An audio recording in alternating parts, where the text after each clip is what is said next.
platform is independent, and we wanted to work with everyone across the spectrum. So folks are invited to share what they know, and the viewers makes their choice, and we ask the questions, and we give the guest the opportunity to answer. This craziness, man, I do not care. Why am I so anti-establishment? Because of what I've seen the establishment do to people. That's why I cannot be pro-establishment. Power is in the hands of the people. And it really did. What we all witnessed is the government, they knew that they were heading in the wrong direction. They knew Gambians are speaking in the same voice. What law in the books that says the government has power to come out and go after folks' private citizens' properties and demolish them because somehow the government interest? The only way that we can salvage our country is when everybody that gets their hand dirty. Don't sit there with your expertise and just to procrastinate everything that people say or pontificate, what everybody says or does. Let's get our hands dirty.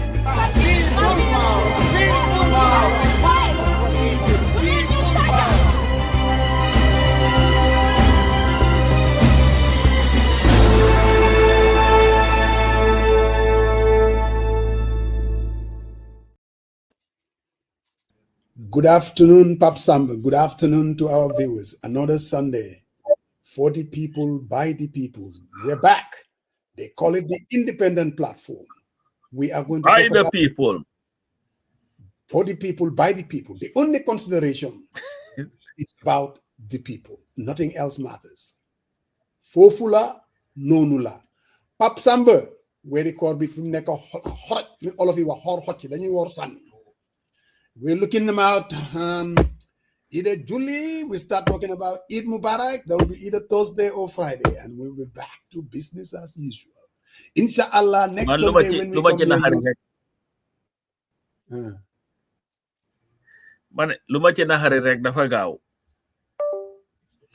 here. That's my only problem. Nene Frida Kamis, Jankan Namanala, Pasaka Zanvie Bimom. We give it all we got, and I can't wait for December so that we can take that boat ride again. To where else? The Lemon Lord. Boy, did I enjoy it. But I told you the details though. On that boat, boy, with the spread, the food, the camaraderie. I mean, it's unbelievable. Nene, without a doubt, she really made my vacation, Bas Amba, memorable, if you want to call it that. And we didn't miss a bit. Saturday at the Cotton Club, doing our thing. Top Samba. Monday leer rek moma ci jaxal. Dem nga be daw Safa ak Marwa. Si rajo bi naan ay cotton club.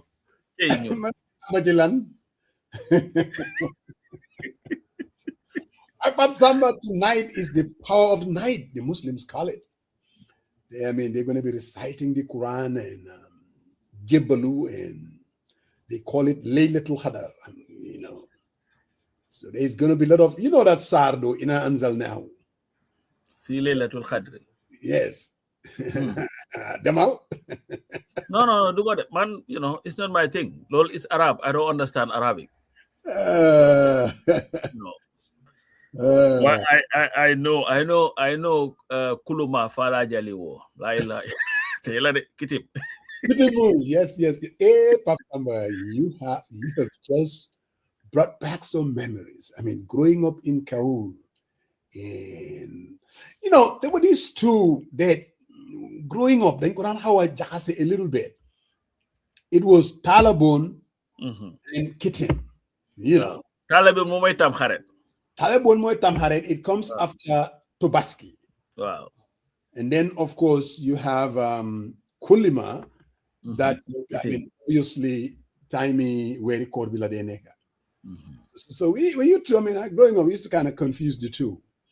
But I mean, back in Kaur, we used to go Kulima Fara Jalilu La ilaha illallah.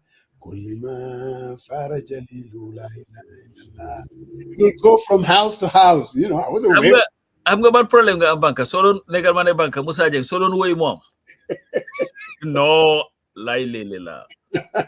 But that's how it used to be. And then, of course, you got the Talabon for Talabon, Ale, Talabon. So those were the good old days. Nyari Malaika. It's Abdul Jabbar. Abdul Jabbar, Nyari Malaikala. So you see, religion is funny though. There's this cultural dimension that one would say it made us who we are. You know, the Kulimas, the Tamharets, the Tobaskis, the Christmas, and all of that. Those experiences, you know. No, Teresa, I'm going to Easter Tamid Mungenyo, which will be so Gambia mom dañoo double dip because you have Nakalatura Korete would be mostly on Friday. Then on the 11th, Easter is supposed to come. Of course, you have to have Good Friday. All right. No, and for full non buru yanak, you know. I'm gonna say you suñ oré do mëna uti nan buru way fum nek ni yow da nga or ba pare nak da ka fanana di har nan buru yu ñew. But you see, I think that what makes the Gambia unique, Musa, is that, you know, how interwoven we are, you know, exactly. Culturally, even family-wise, and all that. And I think that speaks to also why people are very close. More than sometimes when I hear people talk about all this tribalism and all this nonsense, I'm like, they're just wasting their time.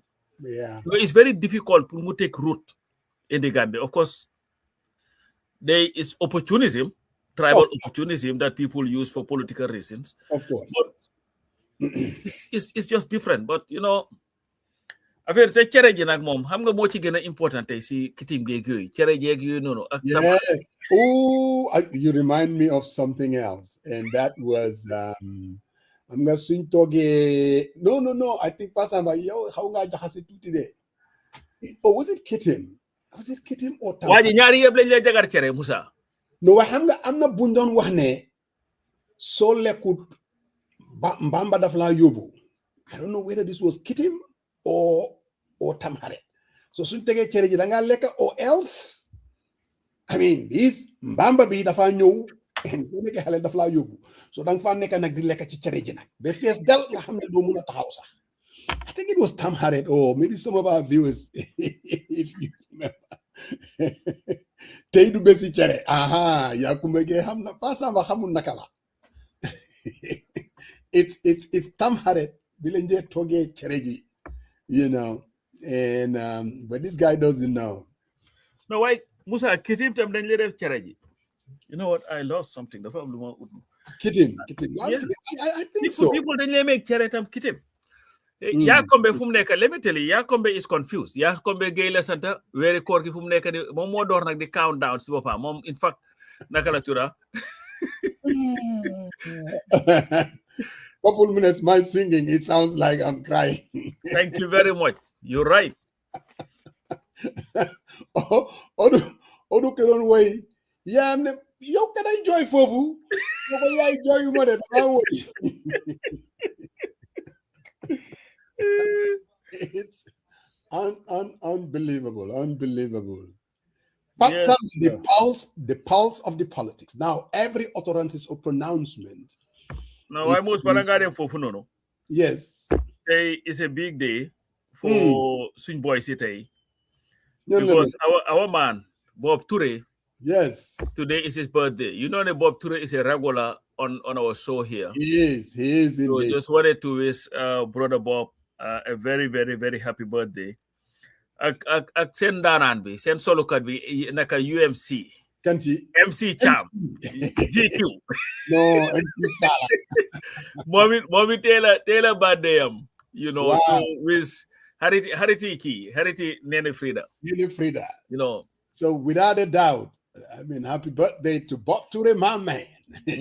Someone, I mean, who's been in this struggle for a long time. Bro, Bob Toure and myself, we then say eye to eye. And he's a man of principles, passionate when it's come to his UDP, but uncompromised.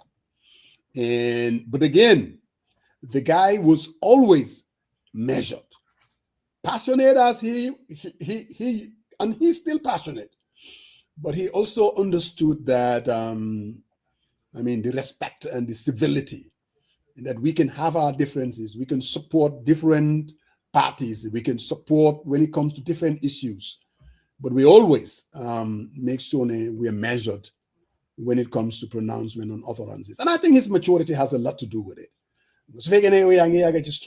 Going all the way back during the Gambia L days. We're talking about almost 30 years ago. And you can't just help it because you've seen it all. You've seen all the fights. You've seen all the uncivility. You've seen all the insults. You've gone through all of that. So then you begin to understand, you know what? It ain't worth it. We don't have the luxury like other countries do, where they're diverse. You're talking about 70 million, 90 million. You're talking about a country of 2 million.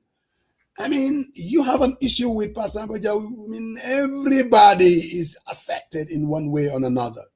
So Nyunmota is always important to, again, we're going to continue. Bob today, happy birthday. I was going to, and then of course, MC Cham, Pop Samba. So we have to kind of sing along. Sing Happy birthday to you. Happy birthday to you. Happy birthday to Bob Toure and MC Chan. Happy birthday to you. Bro, were you lost? You know what? To Bob Toure and MC, I hope your birthdays are much better than the singing that we just heard today. Believe me, if it's anywhere close to that moment, that would be a horrible birthday. To all, from Mark Sao to Taylor birthday, to all who are celebrating their birthdays today, happy birthday to you all. And Max Sao, yes, he's also a regular on this platform. Yep. And again, we are indeed a close-knit family. Mm-hmm. And sometimes it has its advantages and it has its downside too, it really does. When you're looking at a country of 2 million, everybody knows everybody. It has its downside, it has its upside, but it definitely does have a downside. Balanko people that you fight on social media and they're all over you. And when you finally meet them, everything is now a little bit different. Oh my goodness, I think I entered through this wrong door. I will exit and enter again. That's my boy Fatty. How you doing? And Moose, talking about close-knit, this guy, Albert Pereira, a great guy. He was a member of Fleming's Football Club. Momolan played for Bono de play libero. Good man. He passed away 10 years ago, Demba. Oh, wow. And Demba, interestingly, his son, the one that he named after Bono, Bernard, was being ordained into not the deaconate, that's what they call it, the step that you take before becoming a priest. So Demba, on his father's anniversary, 10th anniversary, he was being ordained in Sierra Leone. And by next year, he will become a full priest, and his father was this very, very, very committed guy to his faith, Christianity, but one of the nicest people. He also taught at St. Teresa's Primary School. The nicest person that you'll ever meet, Musa. Great family guy. Yes, sir. And I know, like I was saying, Demba, Swing Flames Group, the family would be so emotional on two fronts, because, if you're a Christian, Sodom, sometimes your wish more Pulmoneka a priest. Right. And then on that occasion too, you're thinking about this guy, the father who left, on the anniversary of his death, his Nakalatura Yes, it's the diaconate ordination. You know, Demba. So just wanted to congratulate Bernard. You know, Momo Benen Njai, there is another young man, Mr. Njai Momit, who was also being ordained Demba, and by next year they will become full priests, so which is a monumental achievement. So congratulations to Lesan, to all them, and yeah. Congratulations to them too. Coincidentally, you've always been talking about Bonnie Johnson. During my trip, I went to visit a family member near a theme park. And so we were asking the guy, and then so Bonnie Johnson. Wow. It's Canifing somewhere there. Yeah. I know where you're talking about. Wow. Okay. Yeah. I remember that. That's Canifing. No, because and they for now clear for the I think good for Neka system also. Yeah, exactly. Yeah, Lisa. So there were like also condolences to you remember Mr. Modu Jang. He used to be obviously Nino Sancha Atlanta. Yeah, I saw that too. Yep. Yes. They were here in the late 60s, early 70s, came back home. He was in the civil service. At some point, he was even the West Coast, Birkama Area Council, either the governor. No. This was during the time of Jawara. And so I want to take this opportunity to extend condolences to the wife, Kini by Ngone. Apparently, he passed away here in the U.S. Their kids is somewhere in San Antonio. So Mojan's been here for a while, and a great man, really.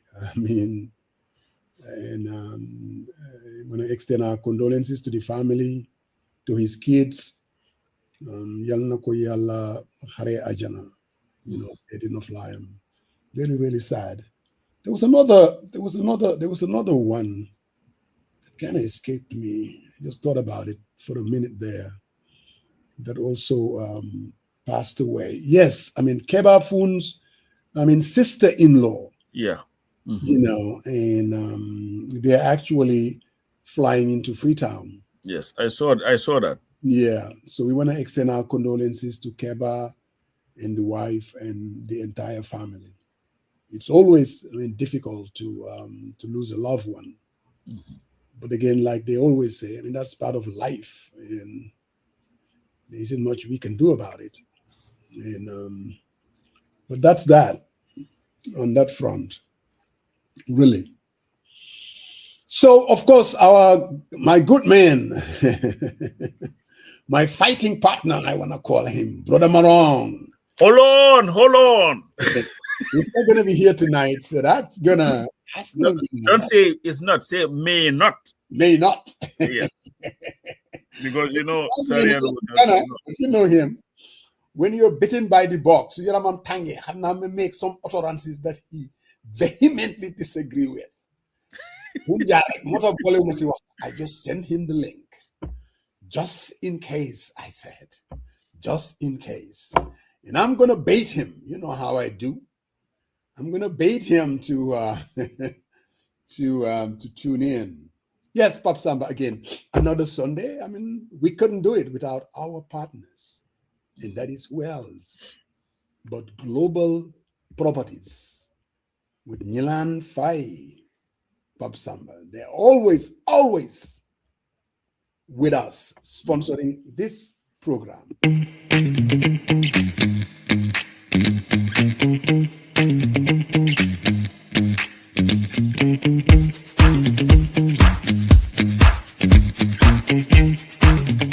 No deposit, flexible payment plans, and lots of discounts. Get your Lakeview apartment today. Lakeview Apartments. Yes. Thank you very much, Global Properties, for supporting this program that thousands and thousands of people They come here every Sunday to sometimes disagree with us, sometimes supporting us, sometimes they get very angry. And that's just the nature of the beast. And but again, we also want to thank them, because I can guarantee you, if you guys don't tune in, it would just be a matter of time that we will also stop not coming. But you've always been here with us. I mean, going all the way 10 years. Why ngane pass after election dal dañoo laf dara ji. So 10 years they bari na de. So Mbadu suñu hene wiiw. Wiiw ko muna doon dal. Mane wiiw ko muna doon dal. Guy, look at Boy Fatty and congratulating the government on the big ferry, the arrival of the green ferry. But congratulations to the Gambian people. Finally, you've gotten a ferry. Hopefully, it would work. But it's a nice thing to have, definitely. And you know what? I don't congratulate governments for doing what they are paid to do. It's their job. The people have been suffering because of this ferry thing for a very long time. They've not been able to manage it very well, and this is why they went into an agreement with Arab Al-Barak, or whatever they call it, which is causing them a lot of headaches and all these things. At the end of the day, Musa, to me, here's the thing. Yes, we have to give credit to people for what they're doing. But if you have our country and how it's been mismanaged for a very long time, especially that ferry service. I remember you coming here and some of the things that you said about the the ferry and how it was being managed is listen, Gambia is so small, Musa. And what I don't like though is this piecemeal development, and then you take this victory lap around the country. Look at what I am doing. I believe at this point, we should have gone far past where we are now, where the arrival of a ferry should require the whole country to stop everything that they were doing and start clapping for Barrow or clapping for Ibrahim Asila or clapping for somebody else. We paid you to do a job. You've done it. Great. That's why Barrow is so handsomely paid, Boy Fatty. We pay him a lot of money. We give him deposits that is beyond belief. That's why he has transformed himself from the guy that we saw before 2016 elections to the guy now with the big warambas, the big belly and everything. So he's looked a little bit from neck and he's silky and all that stuff. We give him somewhere to stay. All we could ask in return is at least a ferry. So no victory lap for you. But anyway. I slightly disagree. No, hold on. I'm not going to lie. Swaibu was supposed to come 2 weeks ago, but there was a conflict. So, and what we are trying to do, Musa Modunjai, is after the corridor, definitely we'll have Swaibu here. I've already spoken to him, so he'll be joining us. Yeah, blame it on him. I've been on his heels for the past. You have not on my anything. I have. And go and give your credit to your president, Adama Barrow. This guy is so. No, what I'm saying is, you started out by saying you do not congratulate or give them the pat on the back because this is a job that they are supposed to do, which I think is a little bit unfair. Because whether any country, people do pay taxes and there are expectations, and sometimes governments do not deliver. So because of that, if a government delivers, there is absolutely nothing wrong to say, you know what? Yes, you went out of, yes, in as much as it's our resources, our money, but you were able to do this. I saw that Barra ferry. I think it's going to facilitate coming from Nyomi to Banjul and Banjul to Nyomi. Can you just imagine the impact when it comes to trade? It's a brand new ferry, and I think he deserves to be congratulated. So is Ibrahim Asila. So bul xajamal cere ji. Dinaa ko xajal wetu ko xopp ci suuf. You can you can criticize and say, "Yen ferry sa mënu leen ko jënda ah nit ñi dañoo nekk fii nii 3 hours ñu ngi duñ mun a cross ci ferry bi." When you do that, and then they deliver, you should at least nod and say, "Okay, congratulations for doing that." So that when they do not deliver, you should be able to say, "You know what? I think you guys are doing a terrible job when it comes to this thing." For me, though, Pasama, to tell you the truth, this ferry service and all of that, left to me alone, they will PPP. You know how I am. Yeah, you're a capitalist. PPP. Less taxpayers have a stake in it, and then let's have private individuals have a stake in it. That's going to create efficiency. Before you know it, we're looking at something totally different. Because if there is one thing that we all know, government-run enterprises do not work. They're not efficient. It never does. All we have to do is look at the state-owned enterprises going all the way back to the First Republic. I do not agree. It never, maybe you could say, it never worked because we never had a committed leader to make it work.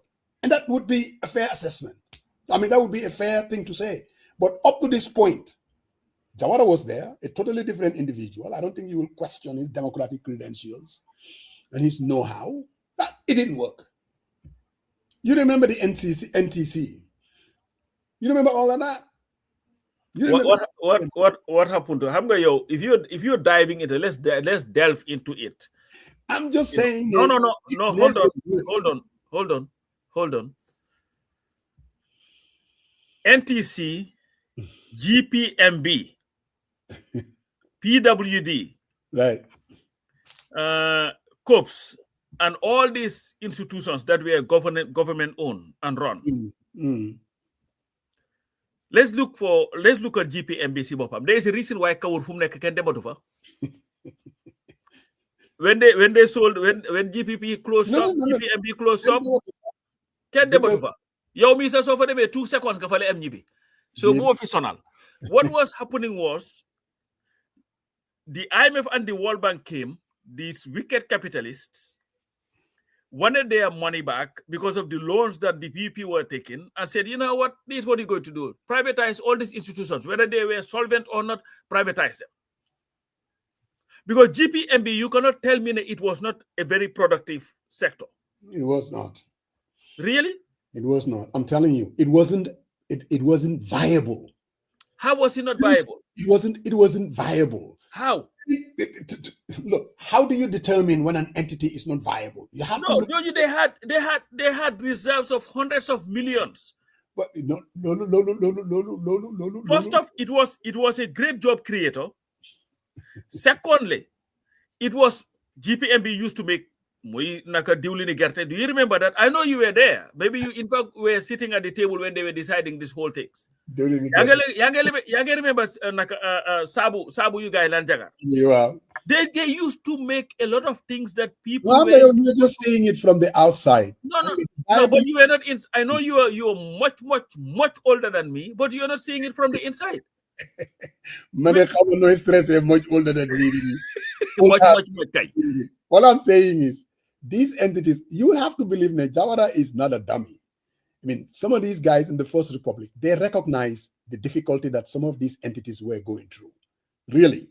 I mean, it was not them. The recognition did not come from the PDP. It wasn't like, you talk about PWD. You see, the concept itself. Now, if these entities are efficiently run, it's a totally different story. But people, their argument is inherently, and it's not only Gambia.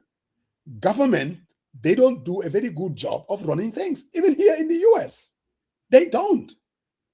The only reason why the American economy is up there, really, it has a lot to do with the private sector. They're the movers and shakers. They're the creators of employment. They run things. They make companies successful. The bottom line, they don't just, okay, let me give you an example.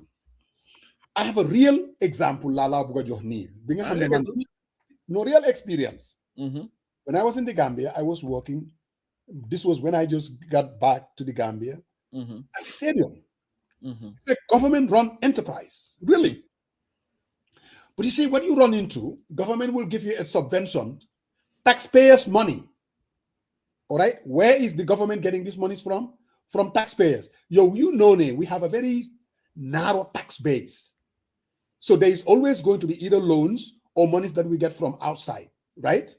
Or tourists will come to the country. That's how there's nothing magical about it. I'm more Bollywood.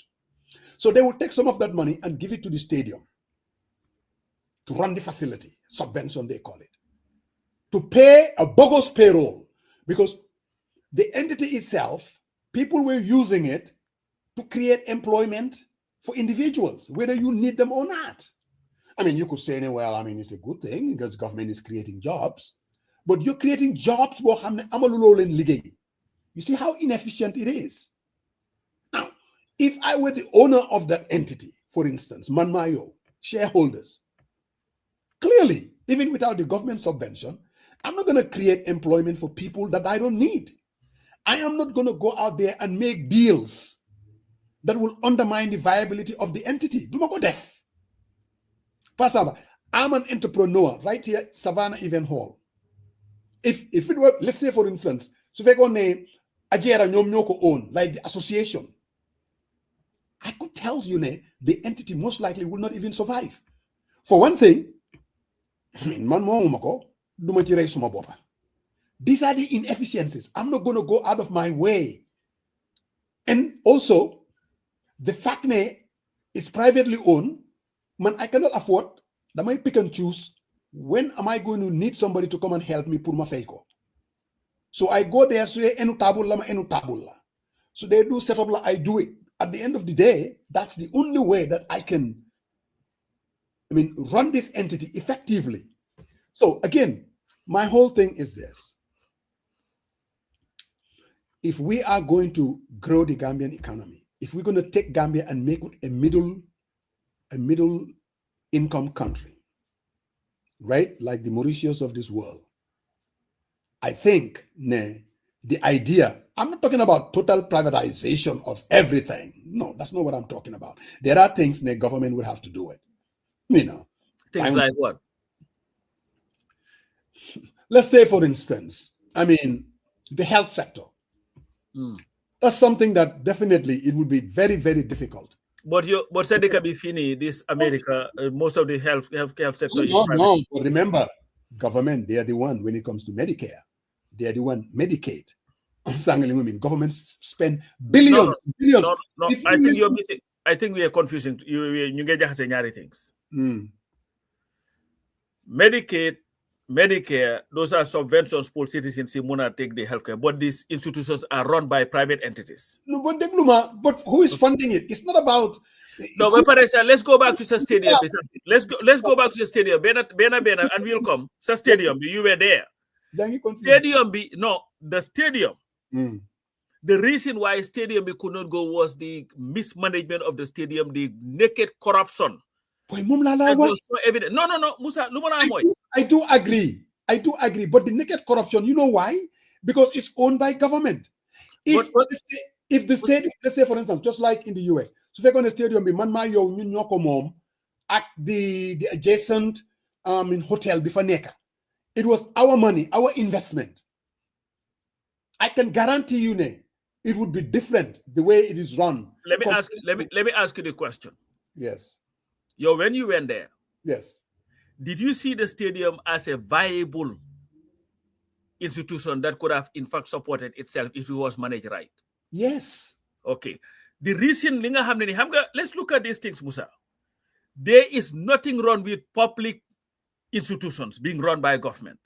What you need together with it is a government that is ready to make sure that anybody who is found wanting, young understand money, will be dealt with. What has happened consistently, even private institutions in the Gambia, you know why they fail? Musa Jeng dafa hotelam that he is running. Boy Fatu domam ji wache school mo do ko demal sa nijaay Musa Jeng mo jox la liggéey. So your payroll, you're not looking at payroll based on your PNL. You're looking at it based on, what kid is more dom la harama jox ko job.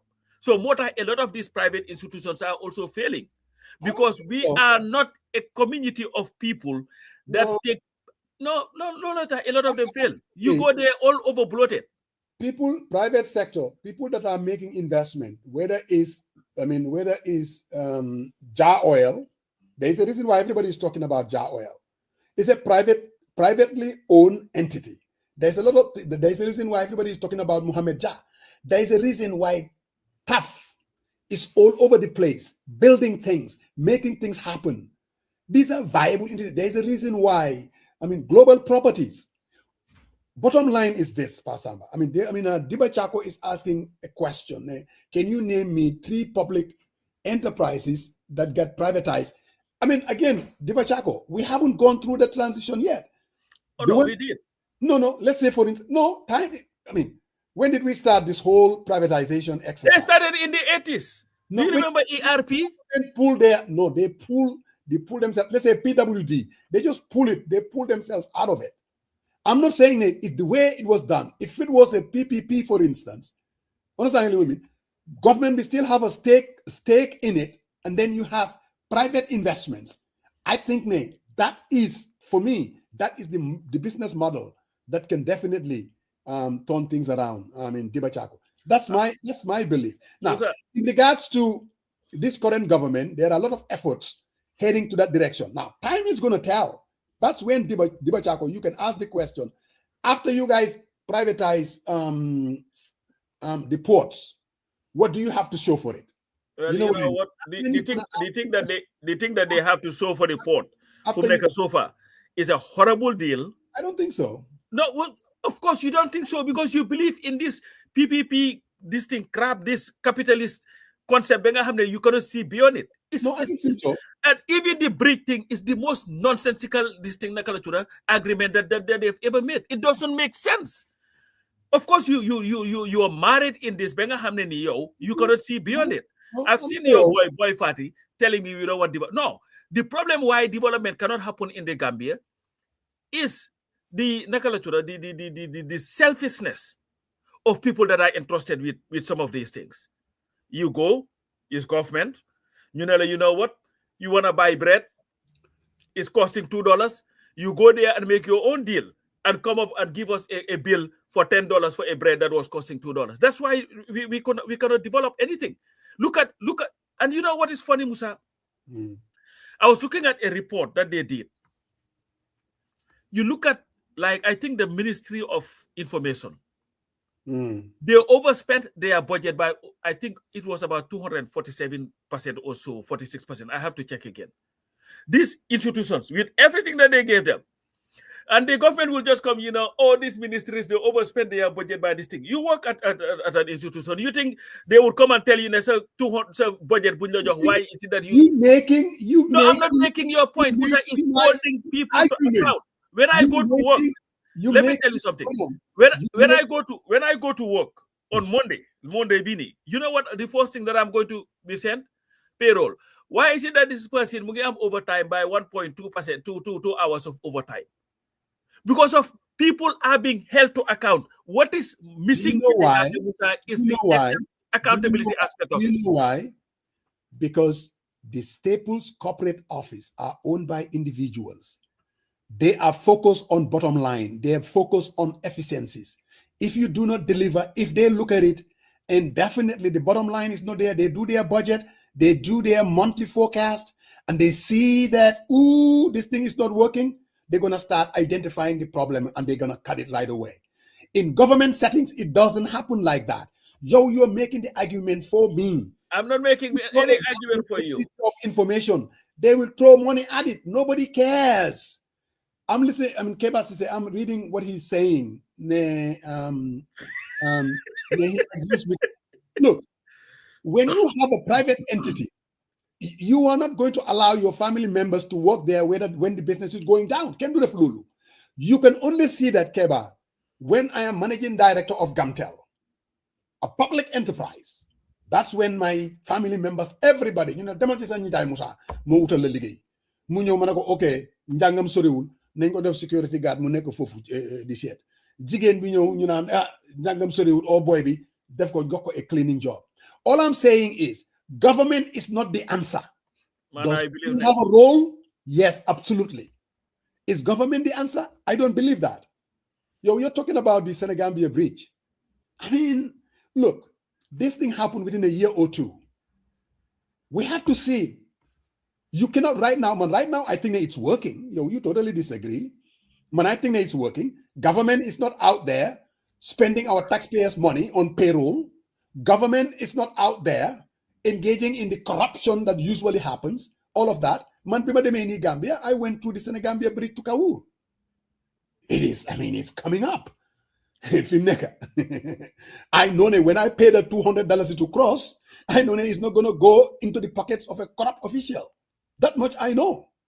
So, and how much of that is going to go back to the Gambia government? The system works because for us as taxpayers, two things that we want. We want service delivery. Service delivery is the most important thing. Man, joge Banjul, no cross the ferry. Cross the bridge. If you leave it to government, it's just going to be a matter of time. Bilay wal kitabi do olu sax pour cross bridge bobu. Because they're not going to invest in the maintenance or taking care of the bridge. Governments do not deliver, Pasamba, especially in developing countries. You guys don't want to believe that. It doesn't work. More bigger. Countries that are fighting. Corrupt governments led by selfish people do not deliver. It's just like if I give you an institution to run now, and you're corrupt, chances are you may fail me. I may fire you, but it would take me a while to recover what you were doing. What we have is a lack of honest people leading our government. They are selfish, and all they care about, like let me tell you this, like Fala would tell me, even though I don't like Nakalatura, I don't understand how PPE. You're an activist and an expert. You mean PPPs or PPEs? Luma moy, like Fala would say, they understand development. The only development that they care about is their personal development. You make them a minister within 2 months, they are starting to build everything. Reinforcing my argument. The people that are hired to run this government, yange wahne, sensacha, and their ineffectiveness, their impotency. You are saying that, Mota Manila. The less of what we get out of that, the better. Let's look at government an example. Let's look at the things that they are actually supposed to run, and we expect them to run it. Let's look at that. Let's look at education, for instance. Nobody is saying that you should outsource it, even though, man, I do believe educational entities that were privately run tends to do better than government-run schools. And people that go to Marina or this Civec school bituda. Yes, Civec. Civec. Those are the schools that are actually producing young kids that are doing extremely well compared to government-run schools. And why is that most? I mean, Foko Jarale rek. No, Yangiwa Marina also. Why is that? Because it's privately run. And then who goes there? The elites of the elite. You have to have deep pockets for your kids to be able to go there. Musa, here's the thing to me. We may agree to disagree on this. What I believe is, and I am going to say this, our people are not sensitive even to the plight of our own people. You look at this new guy who was unconstitutionally, illegally appointed as Auditor General. There was a report on Watson Gambia, who I trust now more than JRTS and all these other news media, especially those that are supporting the government, that when he came to office, his first thing was, I cannot use the car being a official car being a momla suma predecessor we do not use, so I need a new one. And we go and cough up a new stupid car for mom. You are in that job for less than a year, and younger them umraji 10 days. So it's the nonsense of it, Musa. Your job now, the job that you do now, if you were in the Gambia, private or government, they would have given you not only moto bulada walsade, they would also for bohamne segana ga tok mo tegal sa newspaper bi No, and that's the nonsense. It's the wastage, not only even with the government, but even private institutions. If I were to be hired in one of those privately owned hotels, and then to be a financial controller that I'm here, I can guarantee you that Koku is not just going to give me a private car unless he understands what I'm bringing to the table. Now, he needs me really badly. And when everything is said and done, the bottom line is I'm going to help his company grow. I mean, imagine Al-Mohammed, is he out there, Malika and some of those people that are working for him, pouring money at them? No. If Malika was doing the same thing in 2 years, You don't know what benefits he has. Listen to Keba Lang. And Keba Lang, the reason why I respect him, the guy is objective. He said, I think Coach would agree that we have a poor track record when it comes to managing public enterprises. They're not only poorly run, but they also cost taxpayers millions. That's the problem. In a sense, many of them have become liabilities, just like Gamtel. It's not an asset company, it's a liability company, paying little or no dividend to the government. You may disagree with privatizing them, but it's difficult to argue that the government should continue pouring source funds into organizations that are supposed to generate revenue for the state. It doesn't make sense. Okay, Keba. Let me let's do this. 1965, we became an independent country. Most of these enterprises were under central government. Whether it's Gamtel, you have telecoms. Post office, same thing. Ports Authority, it was Department of something. It wasn't a quasi or public enterprise under government. Same thing with the utility company, GUC. So all of that, government was running it. It became very clear, if you want to make sure the service delivery is efficient. So government, what they did was, you know what, maybe let's do it halfway. That's why they call it a public, still owned by the government, but supposedly to be run using commercial principles, just like a private company, But the unfortunate part, Moine, there is always government intervening, whether it's Gamtel, whether it's Port Authority. You remember them talking about having an agreement. What do they used to call that? I forgot the name. The agreement that at the end of the year, all these public enterprises will sign with the government. Just like a memorandum of understanding. I forgot the name. Again, why am I saying all this? It was done by government. It didn't work. Okay, they pivoted and said, okay, let's kind of commercialize it, but still to be owned by government. It hasn't worked either. Okay, I wanna come back for listening to Keba Lang. Thank you very much, Keba. You said something. Yes, let's look at Gamcel Sibopa. If it is poorly run, Sibopa, don't you think you also need to have a government that would hold whoever is to account? Account to whomsoever is running the institution, Sibopa. Yeah. Because you see, the lack of holding people to account is, to me, the reason why all these institutions are failing. Musa Ajang, there is a question that they ask you, if I were to give you Gamtel right now to run it, would you run it to the ground? It will fail. Why? Because of the realities, the culture of some of those organizations. I will never be able to have the latitude to make... No, hold on. I'm just telling you. Look, let me tell you this. This is not about an individual. Have a mistake. It's just about the individual. It's much, much, much deeper than that. Okay, boss, I know about the culture. Let me give you an example. Performance contract. Social security. Right. Dafa meloon ni marché Banjul. Dugga gi génn gi. Right. They put Manjang there, an individual. He came and had an idea of how I'm going to turn this place around. But it failed. No, it did not fail. The results were evident. But the corruption in the government. That's what I'm saying. No, hold on. To borrow from Kini. Young Salmani. And what did they do? They decided, you know what? Because we are not getting our way, you are gone.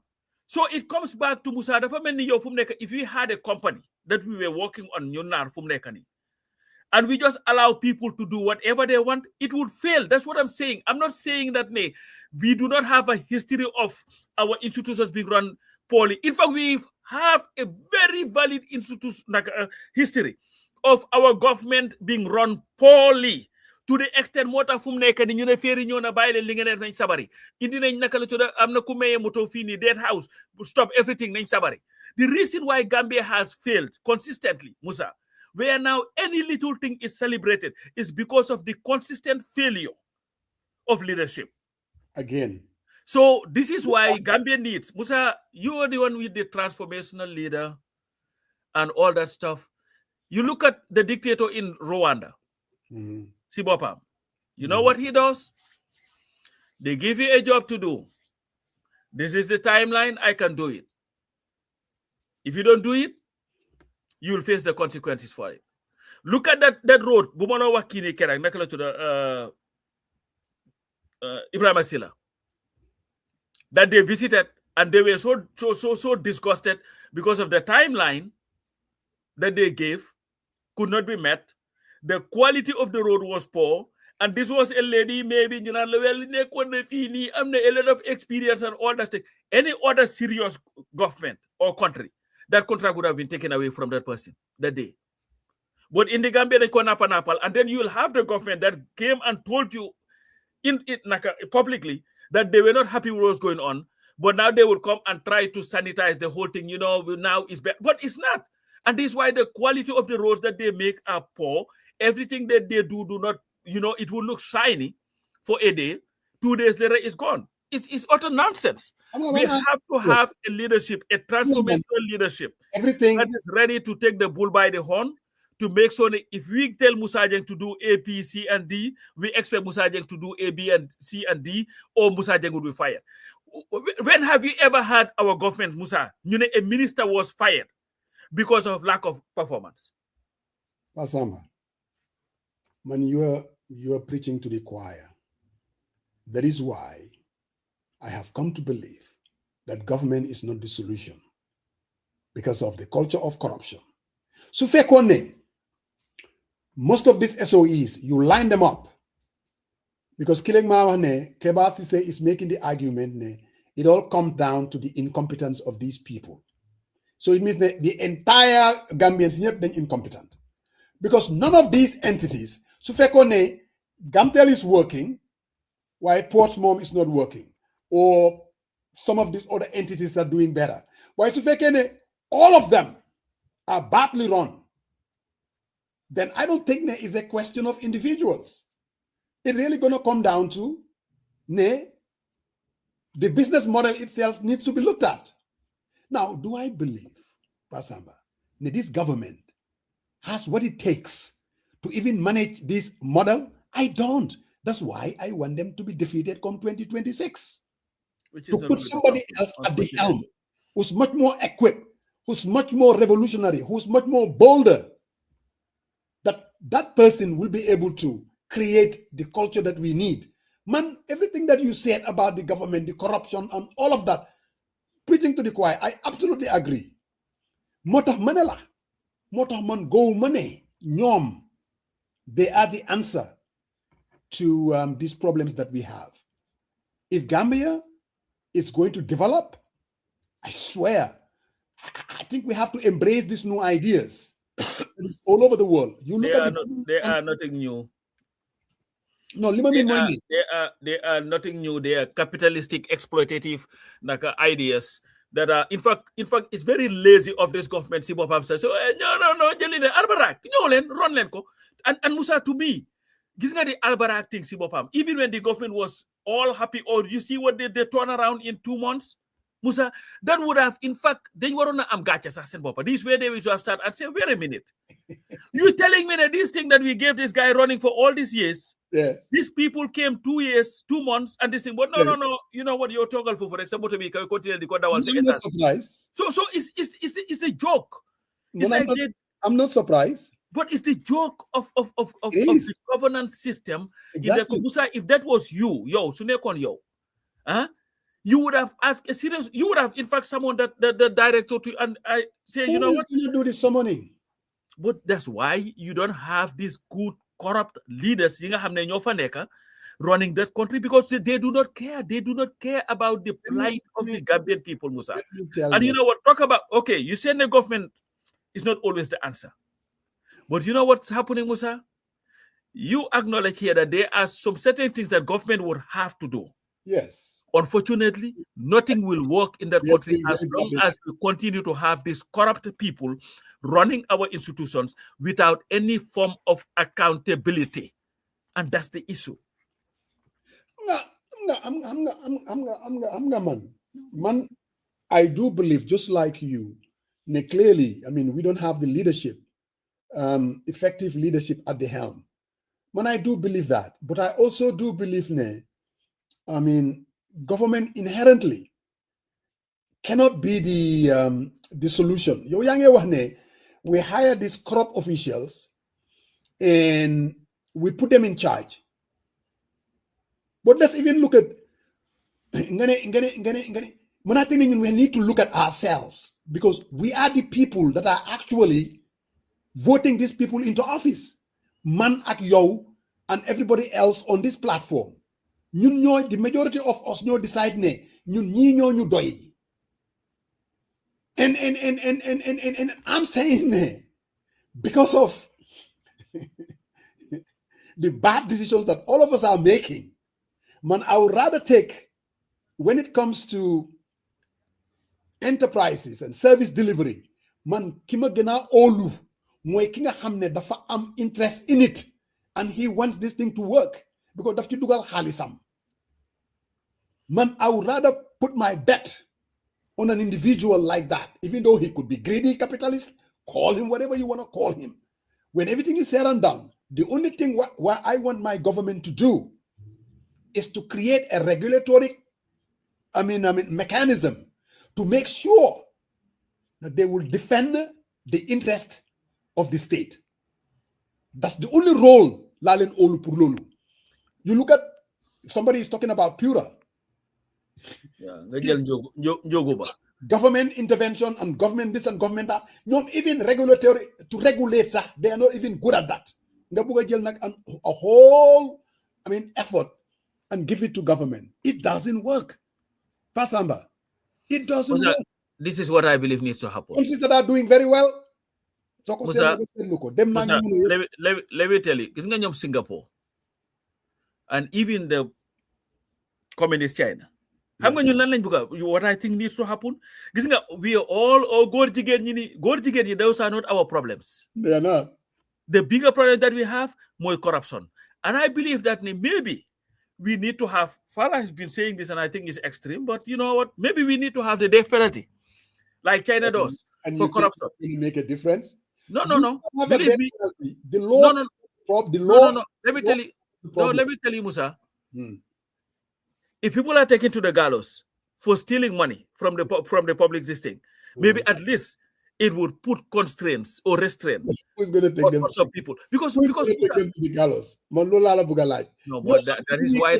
But that is why, Musa. First off, you need serious leaders. You cannot have this mbuya mbuis running a government. We got laws that if you steal and you are found one thing, they should put you away for 7 years in jail, 10 years, 20 years. People are still stealing. And people are not. And you know why they do that, Musa? When they convict Nanja for 5 years, President Mignone, you know what? Due to health reasons, I am pardoning somebody who was found corruption. Musa, there is nothing deadlier that kills our people more than corruption. Musa, everything that is happening, the Aki, I know is going through the courts now. You think that if we had this, because here is the issue though, Musa. He's an interesting character. No, here is the issue, Musa. Even Sufekone Yangi privatize the whole country. All right? All these institutions, you privatize it. You have to have regulatory bodies in regulate how they function. Absolutely agree. But guess what? In the absence of people who are driven by love for country, honesty and integrity, you are just going to the people will be at the mercy of some of these institutions. So Mota Manela, Musa, pour you solve the problem, we have to solve a bigger problem, and the problem was having people who are honest, people who are guided by integrity, people who have conscience and will do the job that they're supposed to do. Pura, what is Pura? You tell Joguba, for example, Joguba. This guy was found wanting by a commission of inquiries. Correct. Corruption, they were not talking about human rights. It was on economic crimes. You take that guy, you head Pura for me to regulate. This guy has demonstratively shown that he is corruptible. Because you do not have to be the one to take from the pot. But if you are helping somebody to be corrupt, you are corruptible. Yeah. And this is why, Musa Mane, not only do we need a change of government, but we also need an attitudinal change that would help the country. You look at even our judiciary. Because of the way that we live. You go, the magistrate or this thing, this or something, that's somebody, and that case is just going to die. So it doesn't matter whether you privatize the whole country, because if you do, government needs to regulate how these companies work. If you have somebody who has no conscience, does not care about the people, nothing works for the Gambian, for the people. We'll all, it comes back to the same thing, Musa. Man, I'm not going to disagree with you. It's a leadership problem. We're going to need somebody transformational and bold, because government has a role. We will never be able to take that out of the equation. There is always going to be a government, somebody that all of us would have a say. Ne key mom lañ buga momu oversee our taxpayers' money. Dekabi. It has to happen. That is going to happen. Now, to get a transformational, bold leader, we have a say in it, Nyuntamit, as individuals. And that's the attitudinal that you are talking about. Unless and until we vote into office, people that are, you call it honesty, integrity. I mean, you throw that around. Who Pasamba believes ne more honest and has integrity. Musa Jeng believes ne key more honest, more integrity. Keba Lang believes ne key more honest, more integrity. It's a very subjective thing all over the place. But do I agree with you? Absolutely. If we have someone who is honest, somebody whose integrity, not on his own selfish interest, that is a start. Now, do I believe if you have a very clueless president who is not transformational, who is not visionary, do I believe this business model would work? No, I don't believe that either. But the options are this. We have a clueless, ineffective leader, corrupt to the hilt. Do I want to make sure every enterprise, whether it's to be run by, to put it under his purview, that is not the ideal option. So the second best option, and that's the one I'm talking about, I would rather have some of the service delivery to be run by somebody else, he has an interest in it. Because Hamdan government most likely, yes, the regulatory, role being over a place, they're not gonna do it effectively. Again, it's gonna come down to this. We have to the beginning would be to elect, like you said, honest leaders, effective leaders, knowledgeable leaders, bold leaders, transformational leaders. We need that. We do. We definitely do. If we have that, and then we make sure less of government in our lives, I think the country, to be honest, we would be better off. I really do. Because all this talk about we can't even feed ourselves, I can guarantee you, if individuals are given what it takes to go out there in the rice farming, we already see that happening with Jar Oil and some of the other guy, I forgot his name. He's my namesake. It will just be a matter of time. Gambian will be rice sufficient. Do I believe that the Minister of Agriculture can do that? I don't.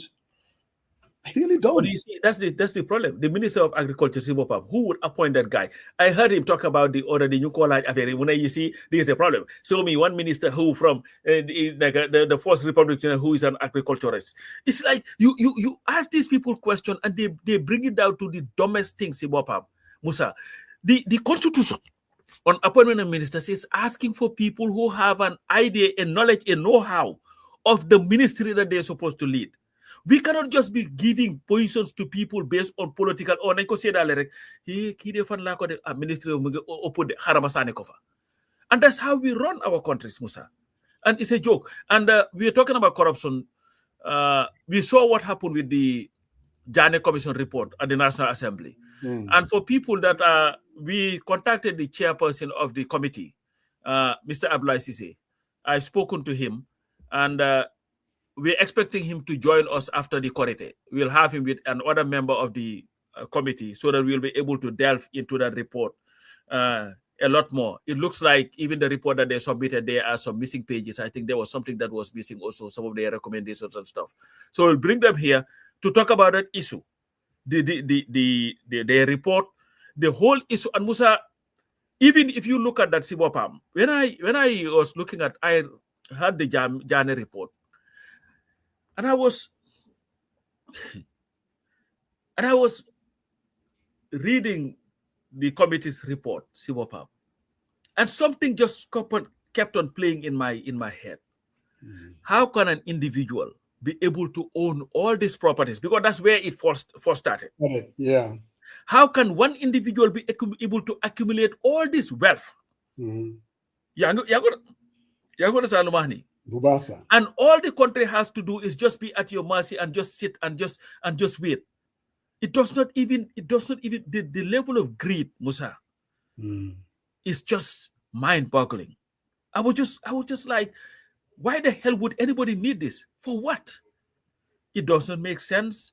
And I hope that we as a people will not only look at this and say, you know what, or killing accused of this, for incompetent, no. I think we need to have a deeper look into the whole makeup of a Gambian, Musa. Because one thing that has historically become evident, when any government that comes from the First Republic to date, we've heard of individuals who are just there to amass wealth. Now there are some accusations that are made that turn out to be wrong. We remember how Jawara was accused. Jawara amnakir nakalatura Cayman Islands. Jawara amnakir, and it turned out Jawara his mortgage beside in England he could not even pay. It was trouble, so he had to sell the house and then move back to the Gambia. But what I'm saying to Musa, the absence of, again, whether privatizing or privatizing, correct, the absence of accountability, yes, is an issue. And this is why maybe as a people, because in our generation, we've lost it. The generation before us lost it. And the generation next to us, generation maybe we have to find a way of how do we mold a new citizen, type of citizen, that would be so driven by integrity. Maybe that would something that would help us a little bit. And I don't mean this as insulting. I mean, maybe some of our kids, some of the kids that are abroad, correct, who have Gambian heritage, because it's different, their mindset is different. Maybe before they are changed, can come and help, because of they were not brought up in a system where if you need something at the bank, you have to go to the director before you know your director, or someone call director. Everything you do, you have to do it, the regular way. You don't even have to know the owner of the building that you're renting. You just know that you're supposed to pay. There is an institution running it, period. But Musa, what I'm seeing in the Gambia, and it doesn't matter. That's it. They have people just lack consent, and I think it's continued to. But we will bring Mr. Cissé here next week. That's the target, so that we'll have an in-depth look into this report, which is about 324 pages. What their thinking is and all that, definitely. Pasamba, I'm reading some of the comments. And when we all are saying that it's about leadership and transformational bold, and somebody said he agrees with me, and he said, but UDP and Mr. Dabo is the solution, and somehow man, I disagree with that. And that's not the reason why I'm even bringing up the point. Moine, all of us, kuchineka fokngane key moy the solution. I mean, if you're a UDP like Kebasi say, he believes that the only reason why these entities are not working is because we don't have the right leader there. And he believes under the UDP, under Mr. Dabo, is the solution. And I respect that. I will not disagree with that. And then you have UMC. People believe a young, bold, energetic, transformational leader like Talib Ahmed Bensouda is the solution. Somebody believe Halifa Salangari, honest with integrity. Where am I going with this? That all of us believe that the person that we support, the party that we support, is the solution. From time immemorial, Gambia has been independent. That has always been the case. Ninyi nga xamne dañ support sen party leader, ñu ne koku moy the solution. I agree.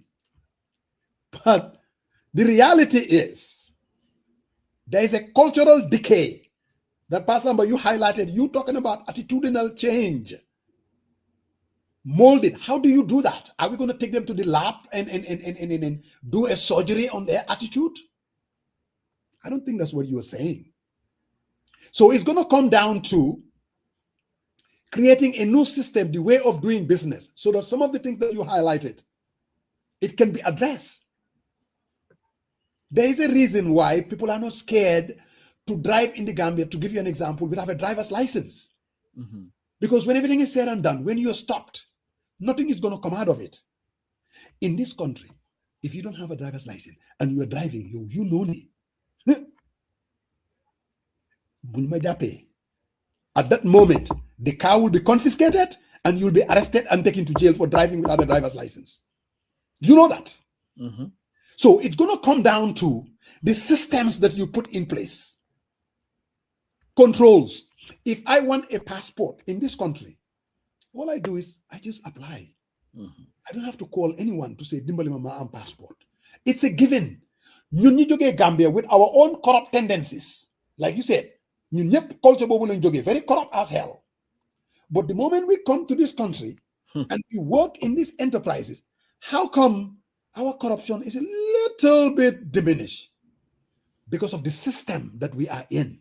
There are things that we cannot get away with. Now, I'm not going to try, and they always see what would happen to them.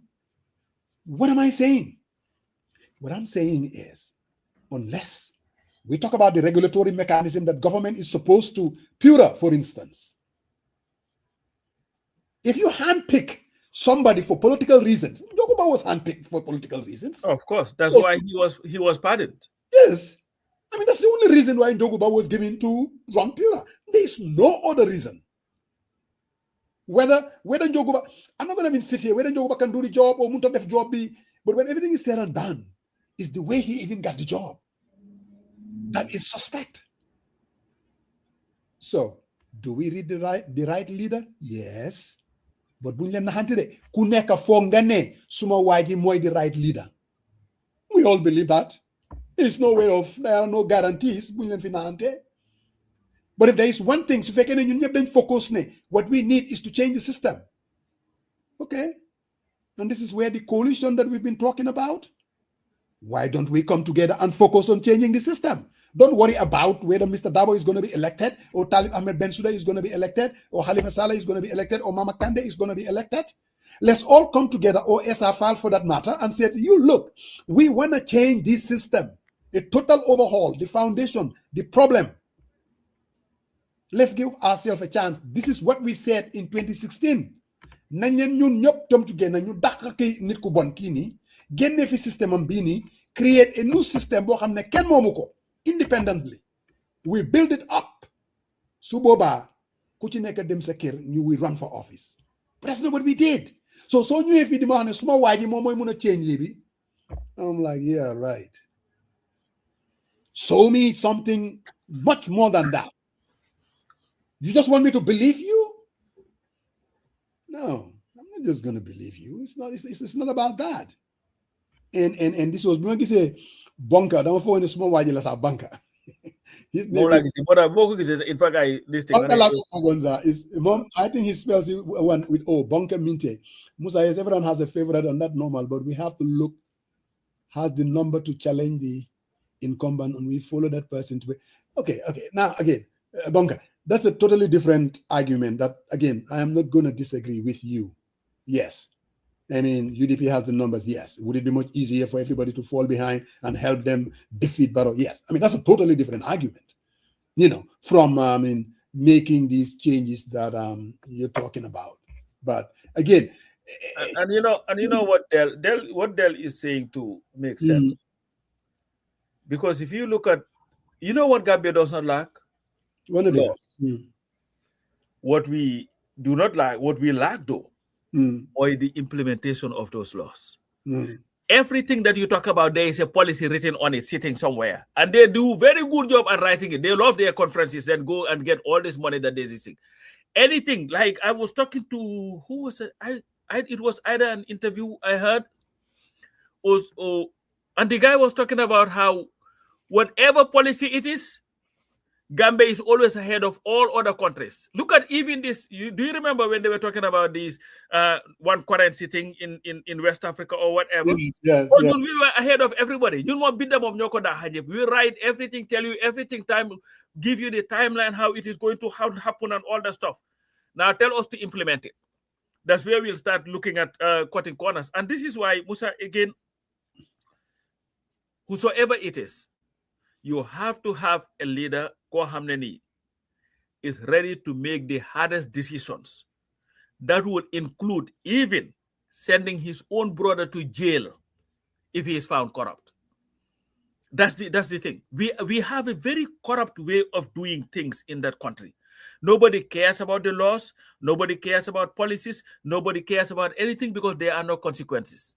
You go to work whenever you want to. You go home whenever you want to. You get paid your salary. Ajumga solsa haftan and photo takes a cruise na Allahu Akbar. And all you're doing, knowing that all you're doing during that whole period, because being corrupt cannot be godly. You are the religious guy. You cannot be godly, and the salary that you are paid, you've not even earned it. We have to have very honest, strong leaders. I'm not talking about dictators. I don't need a dictator or anything. Who will be ready to send Musa Jeng to jail because Musa Jeng has done something wrong. He will not interfere. In fact, you will appoint an IGP who you do not even know, who will do the job as it is supposed to. You have to have a director of public prosecution who would dig into things. You will have to have NSS or NIA or whatever they call it. That would do their investigation as it's supposed to. A police force that would do their investigation without fear, favor, affection, or ill will. And when you take the oath of office, it's always talking about, I will defend the constitution or the integrity of this officer without fear, favor, affection, or ill will. It is very deliberate why they put it there. But as soon as you talk to me, yeah, different. The guy Musa Jimmy Jai, Pate Samba, make up all these things that they make up. Mufate. And we have to have a way, Musa, where we will not. Your job is your job. Why do you have to have everybody from Kawur during your working hours to come to you to visit you at your office? To do what? You take it from. So most of the time, the people that work for government, senior officials, if they're in their offices, there are 1 million people lined outside the office, not for anything that has to do with your job. So you spend almost 3-4 hours doing that.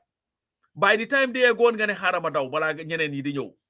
you'll get a briefcase, and a driver be farmer up when you cause you in the motor bilifin. Get you in the Nakala to the newspaper. Gonna haraba them care any white taste of Musa Jangla on the Maggie. But the most whatever, Maggie them second. Oh, okay, Maggie get a city. And that's the sad thing that we have.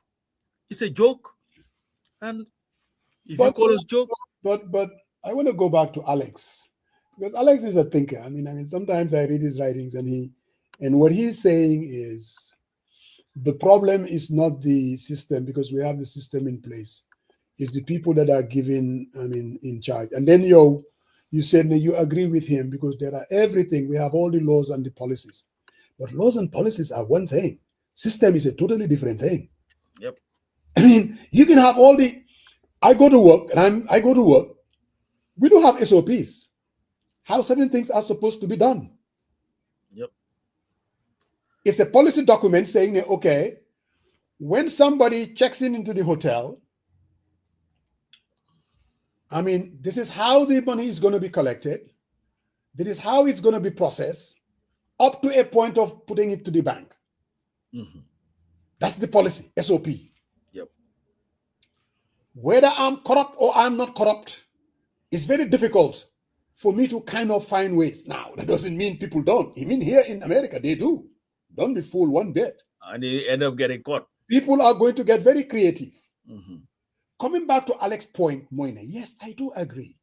When everything is said and done, it's going to come back to the people that you're going to put in charge. But there is no way of determining who are you to put in charge. Who is the person who is honest? It's very difficult. Musa Jeng tell every day. You think that Musa Jeng is this guy, he's straight, Suda. You get and we do have people from the diaspora going all the way back to our Gambia days. They talk a big game. They talk about our problem of corruption. They talk about all these bad things that we have, tribalism. They talk about a whole lot of BS. When they get to the Gambia and they're in the same place, the same opportunity, they have not been able to do anything about it. So to Del, I said, how do you determine that? Do I agree with you? Yes. We have to put people in charge. The right people? Yes. Some would say some would say crooked.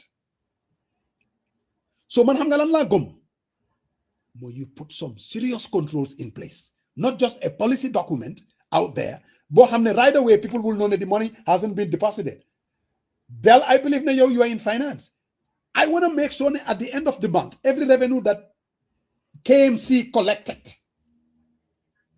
collected and account for it during the month.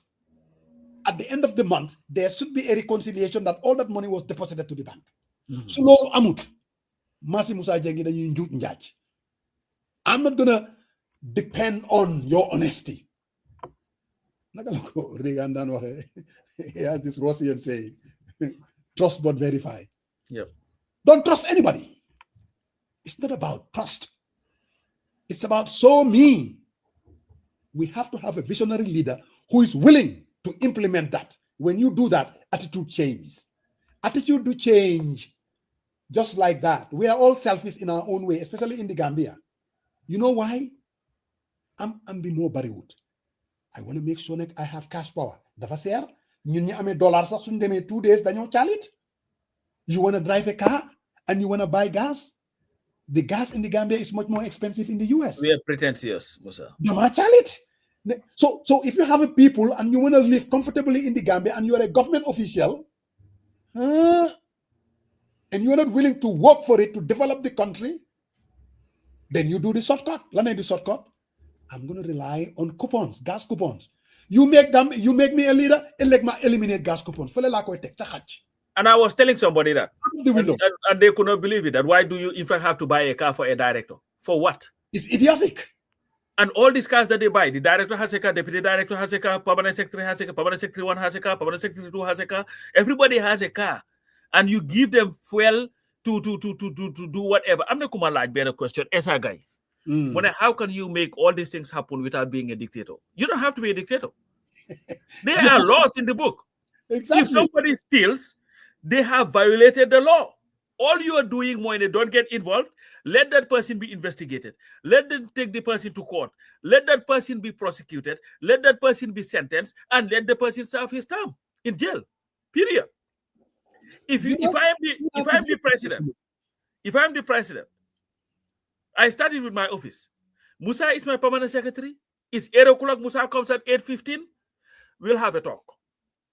You'll go in on paper. You do it twice, 3 times, Maila Musa, I don't think this is for you. Go. I'll find somebody else. That's not dictatorship. Because people have to be held to account. If you are entrusted with running an office, you are expected to do what is expected of that job. There is a reason, Musayo. So in them Gambia, even when you're going and have to work, you are worried about the internet. Bubasa. Because you know that you cannot call your boss, you know what, man, I am here, why internet? No. They don't want to hear that. All they want to hear is the job that you are paid to do, you're doing it. Like I tell my staff sometimes. Every one of you on Fridays, your paycheck hits your bank account. I've not had any one of you come to me and say, you know what, I've not been paid.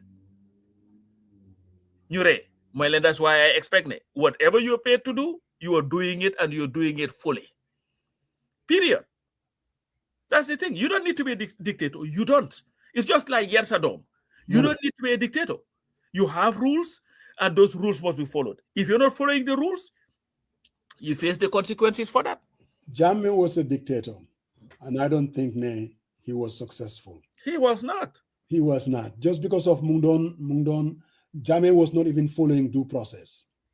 You know, if he doesn't like you, you make certain moves, Munadanga Sacha. Arrest len yobulen ko mile 2. That did not solve the problem. It made it worse. All of us are saying, even ye comments are, it's going to really come down to, having the right leaders. But also, it comes back to us because we are the ones that would vote in for the leader. Unless we got our stuff together, Tamit, look ourselves in the mirror and said, what kind of Gambia do we want? In 2026, the opportunity is going to be in our hands. Do we want a continuation of what we are seeing? Or do we want to take a risk on something totally different? Fala affaire bineka. That's really what it's going to come down to.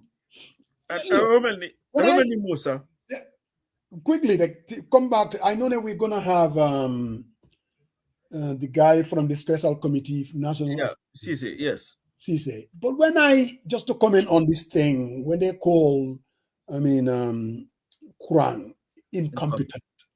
I think that was over. Now, to me, that was. It waters down everything. It's kind of personality driven, personalized things. I think they could have said something else, explain how did it break down? What happened? And I was telling a friend of mine, the guy is a chartered accountant. Mm-hmm. Chartered accountants are not idiots. Nope. And don't think that these are just number crunchers. They take business policy classes, organizational behavior, management courses. They do all of that to pass ACCA. It's not a walk in the park. So do I believe Quran is a stupid person? No, I don't. He walked in, a commission was created. A template, something from scratch. Did he have all the resources? You see, there are a lot of questions. So for me, I would expect a commission of inquiry to highlight the breakdown of what happened, rather than settling for saying that this person, and we all ran away with it. And some for political reasons, of course, to go after the individual because we do not share, we don't support the same party. And not to drill down to the facts. When you point out that somebody is corrupt, I want the facts. I'm not going to run away with it for political reasons. No. But anyway, we're going to get Cisse here and hopefully somebody from the commission. And maybe that will even give us time because 300 and something pages, Pap Samba. Yep. It's a problem there. So, Musa, about $2 million in cash were bundled into a car and transported to the airport to be sent to Bissau. Even though we have control in place to prevent that very sort of thing. The Janet Commission, he said the Janet Commission made a recommendation about that. And I guess it scrolled down a little bit. Del, I wanted to read. But a system cannot stop leaders who are determined to work around the system. They are they are in charge of. How do we prevent that sort of thing? But the system also asks for accountability. The system also asks for transparency. So the system is not just we have it in the books. Now, obviously, somewhere along the line, Del, I mean, there was a breakdown in the system. Somewhere along the line, somebody looked the other way. Somewhere along the line, even when it comes to the implementation stage, by holding these people accountable, there was a breakdown somewhere. So systems can work, provided you follow it to the letter, not just when it's convenient, you know. But again, I do agree with the way of thinking and how you're going about. The systems are there, but how do you prevent that sort of thing? Systems also include the people, though. Systems is not just an isolated. And talking about control, so Musa, I'm going to Minister of Tourism. Right. We disclosed that the Ecolodge projects worth about 118 million. Yes. Were incomplete and the contracts were set to be terminated. But right. here is the issue, though. So GT Board has paid advance payment. These people. About $72,727,748 is 26 bututs, representing 61% of the contract amount.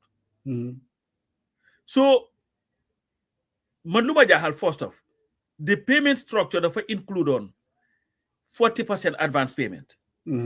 How did it go to 72 million? Even though there was an addendum, Bingham the fund added 6 million to the thing. But how did they end up paying this guy or whoever this guy is 72 million?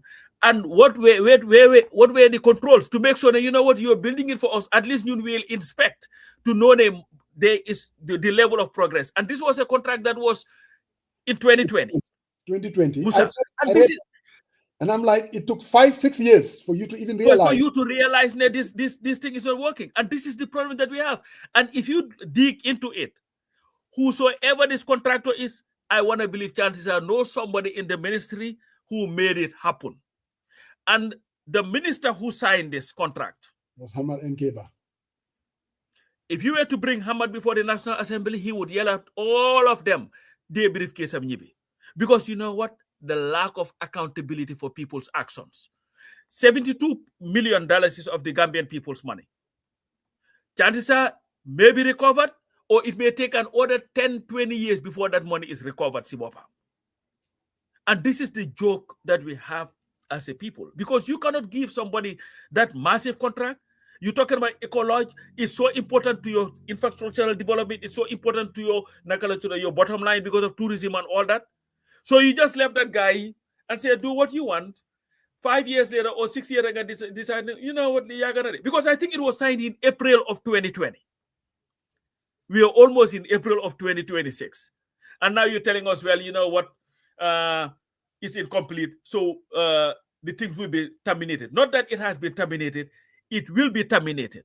So how long is that going to take? Chances are Ndobin will go back to his office, forget about all this Ecolodge thing for another 6 months until a journalist asks about it or Mustafa Dabo writes about it and what went through it and you terminate the contract. It's just, and this is Musa, Lolani, it doesn't even matter what you do. Mota, if you don't have the proper controls. Mota, you're making my argument. I'm not making very seven argument. Argument, the government is not the answer. Let's assume it was moi. I see a booming tourist industry, and I want to build ecologies from Kaur. And, you know, there's this nice bird watching place that they built in Kaur, owned by individuals. Lulu building ko munga refet and it's working. You know why it's working? Because it's owned by investors. They have interest. They have a skin in the game. Mm-hmm. If I were to build an Ecolodge and I hired you as a contractor to build it in Bansang, we write the papers, Pasamba. Mm-hmm. We put up the contract payment plan. Gana ma jox guma 40%. Ma jox la 40% ne suñ so bile foundation bi nga egabe lento. Mm-hmm. Then you pay Lee, we pay Lee. I can guarantee you because it's my money and my investment. I'm not going to allow that guy to run away with it. When I give him 40% of the agreed amount and I haven't seen anything, I'm not going to wait for 6 years to pull the plug. But they ended up giving him more money. I read it too. And the same question that you have is the same question I have. And I can guarantee you even more, Abdou Job, because it was not under his watch. No, it was under Ahmad. Exactly. So Momsi Bopam, that's the question that he has. At least he's doing something about it. Yep. But why would Motamanela government is not the answer? Why would it take 6 years for you to pull the plug? Because you don't care. And like you said, somebody is getting paid. Why do you think that the contractor doesn't care? Because even the money that he was given, he had to pay somebody else, making it very difficult for him to deliver. Fala problem bineka. Bro, Lee is not brain surgery. But all of us are participants in it. But Musa, it comes back to this. Because government too would always have to do something. Let's say the roads that have been built. That has always to be that's always going to be a government project. Absolutely. So that's what I'm saying. It's not a matter of who that privatization, because that's a matter of it's a problem. Gis nga ni olof yi di wax sooy somb fóot da ngay sombaloo mun a fóot. If you are all over the place, government is doing everything, and inefficient, corrupt government is going to have problems. So if again a government is just focusing on building roads and he's not focusing on some of the other things that it can be outsourced to the private sector, bobu moy gëna neexa control. Why su fekkee ne yow da nga somba fóot yu bari and the system is corrupt, Samba, the chances are, you are going to fail because people are going to hijack the system. Now, but Musa, the Ministry of Tourism is expected to be able to, venture in all these things. That's what I'm saying. But the thing is, again, it comes back to lack of honesty and lack of accountability. That's just what it is, Musa. It's just honesty, because it's very simple, man. If I am a president of the Republic of the Gambia, Musa, you're going to be a minister. Every Thursday we have a cabinet meeting. You come there, you talk about your policies. These policies were discussed in cabinet. Yes. They were approved by cabinet. Build these ecologies, yes. Okay. At least, maybe somebody in the government, including the president, would have, okay, Ahmad, what is the process of the progress of this ecology? Where is it now? But the thing is, they just leave people to do whatever they want. I see Sal talking about the government has no business building ecology. It's echoing my sentiment. It's not the role of government to do that. No, but Luma Amoy, whether Amnako or Amuko, the reason why it has dragged for this long is again lack of accountability itself. Because this is a kula habal bottom.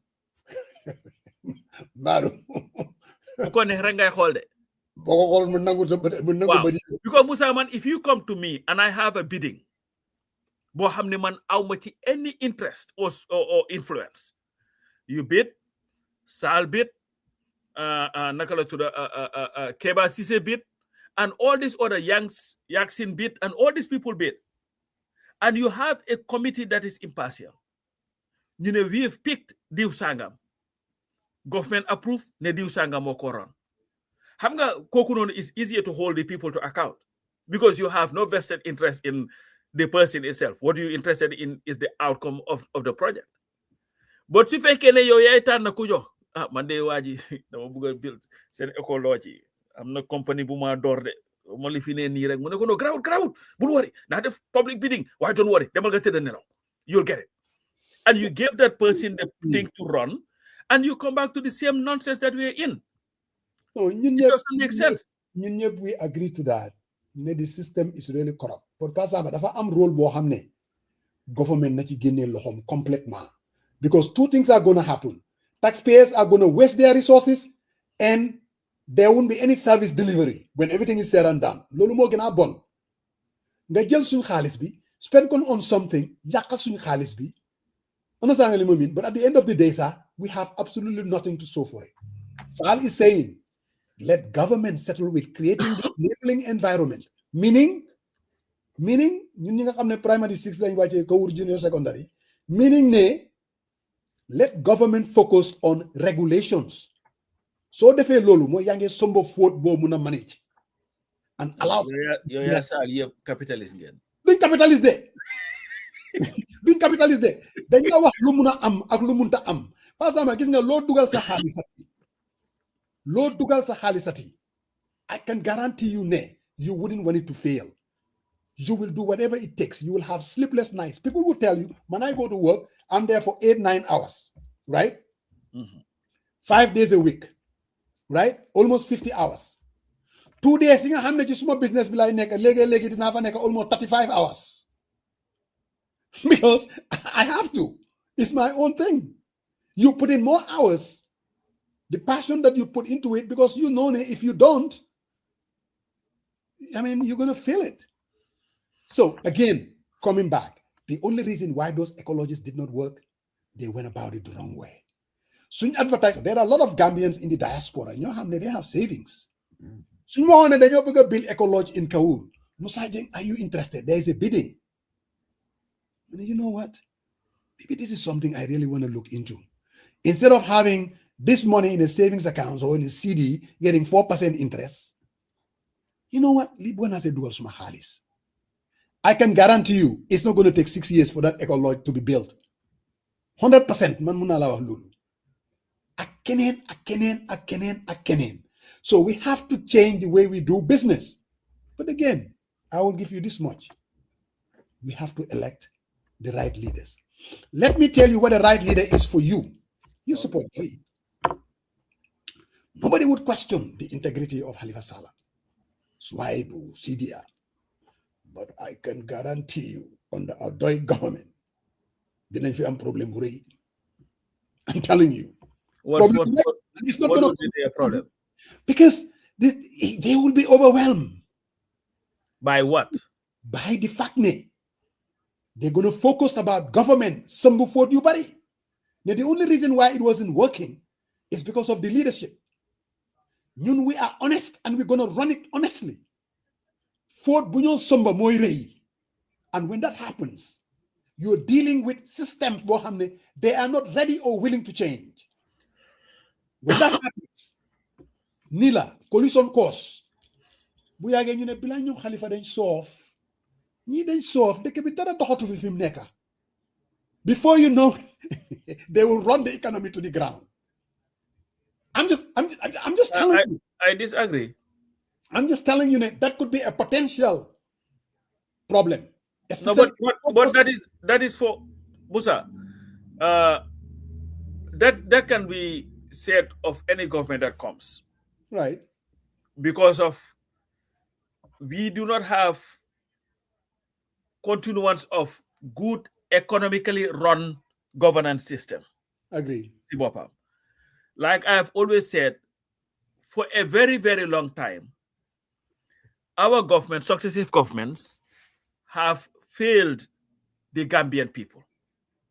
So meaning you're so new from outside, you're seeing the suffering of the people. Chances are when you come, you're like, oh, you know what?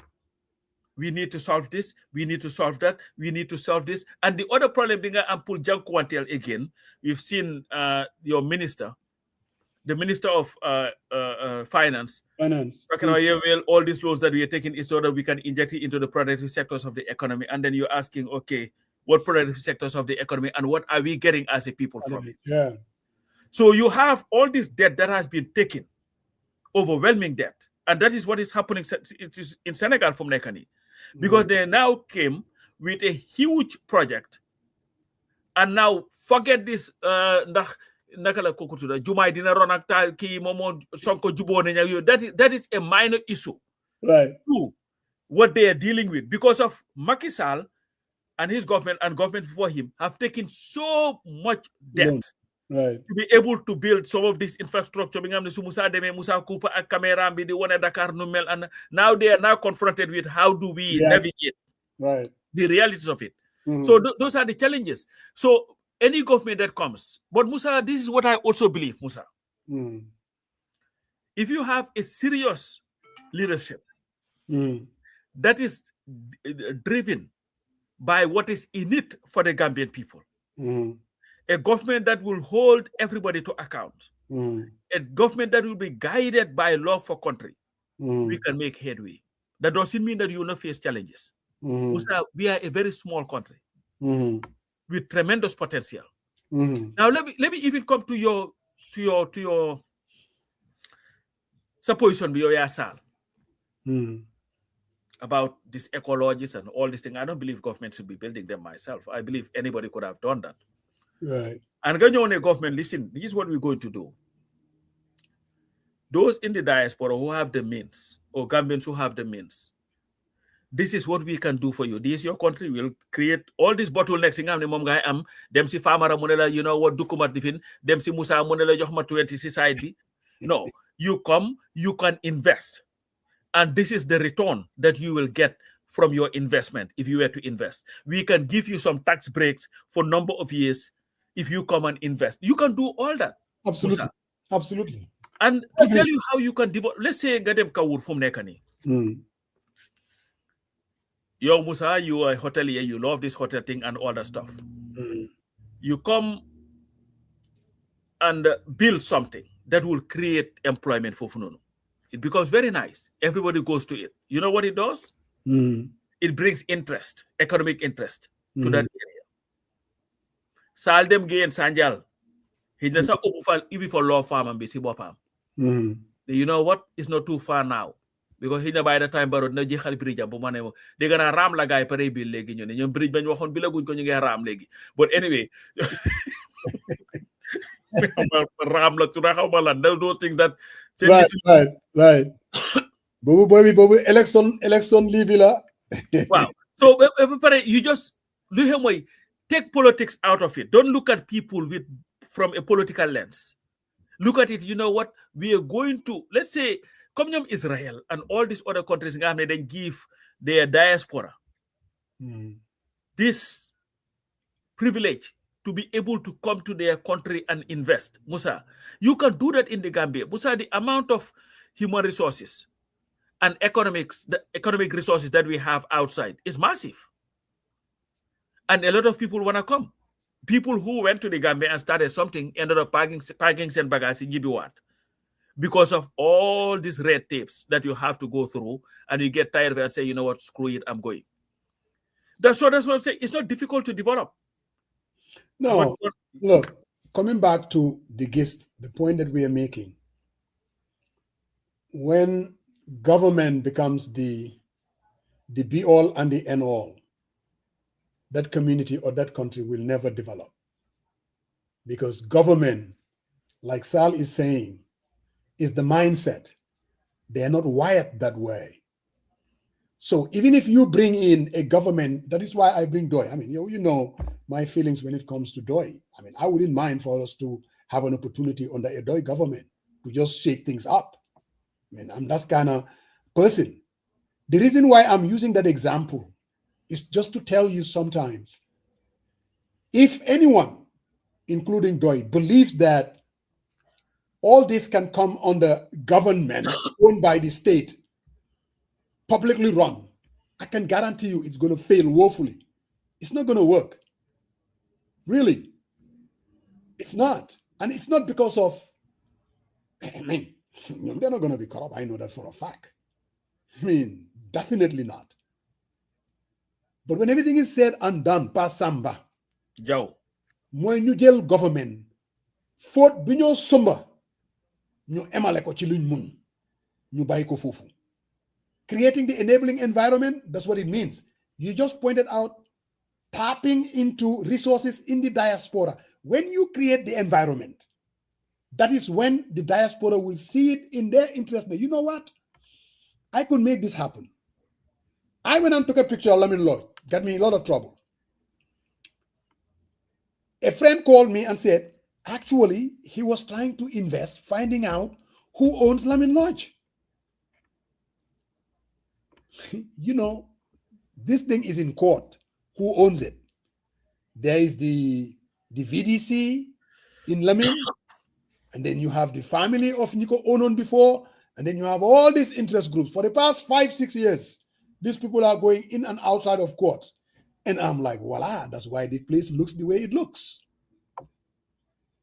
A government that means business will step in, finalize it, get out of it, allow the private sector to take over it. Even here in the US, for instance, when the internet was it not government that puts in billions research to create the internet?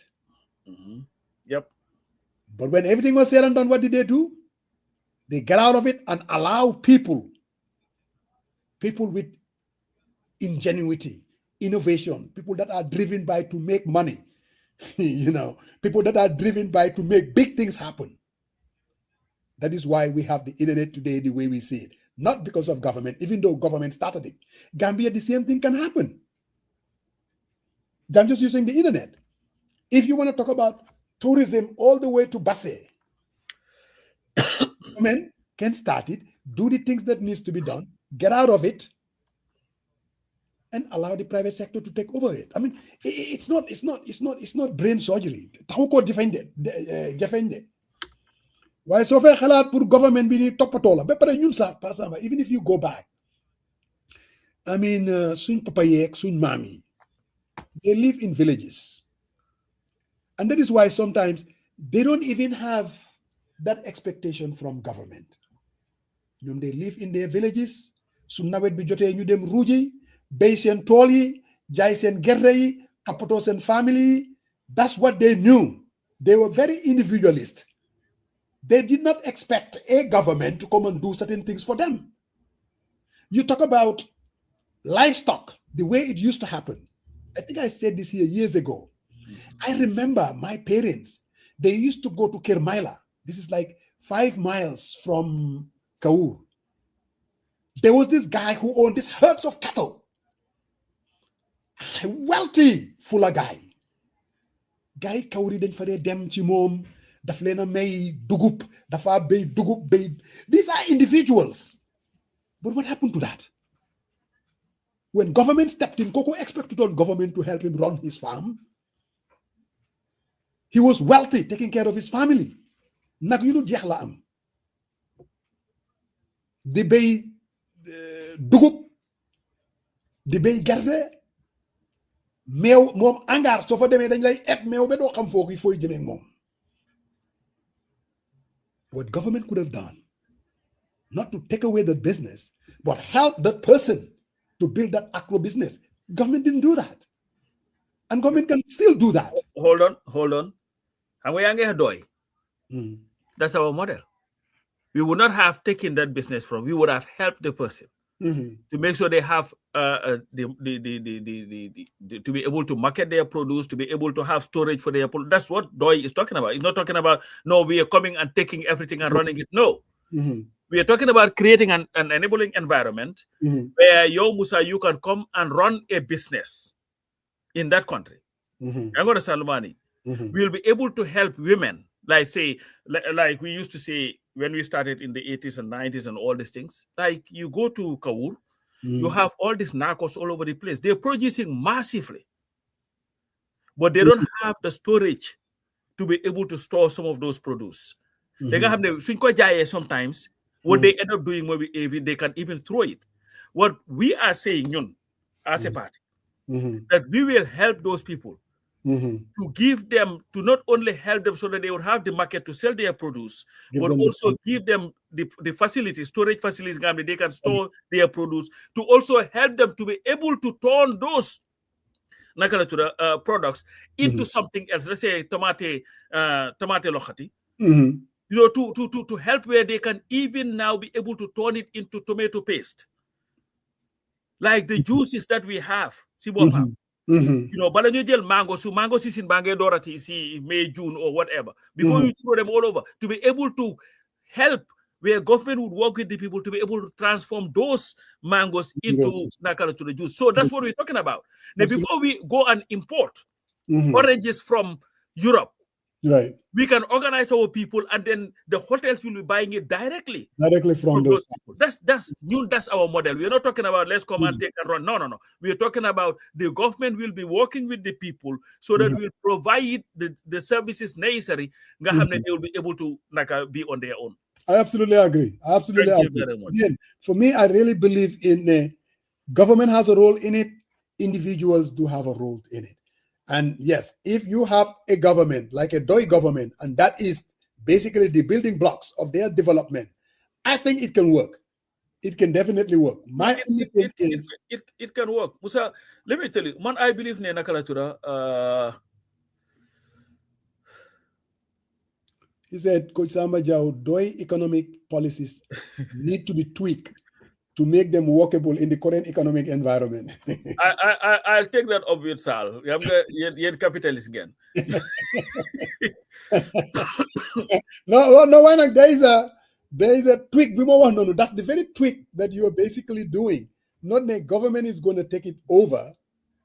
Government is going to be there complementing or helping. Look at Amisise. When I having spent 4 very long and frustrating months in the Gambia last year. Last year, trying to get some investment projects off and going. My experience is that we do not have the functioning system, enabling environment and resources needed for success. Needed for what success? Trying to get some investment projects ongoing. My experience is that we do not have the functioning system, enabling environment and resources needed for success. But look, Ami said is the reality. Because the thing is, Musa, Gambia deki rabarabala. Everybody is in it for themselves. Of course. This would have been very easy.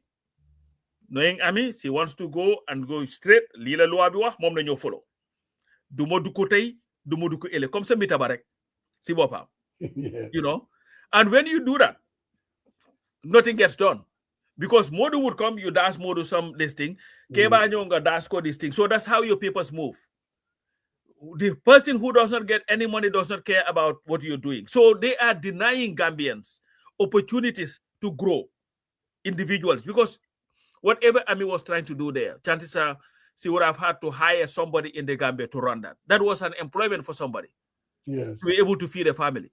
But people become so selfish. Musa Dikabubu is a joke. Man, I went to Board of Health. They don't uti birth certificate for somebody. Musa, we are in the 17th century. I know.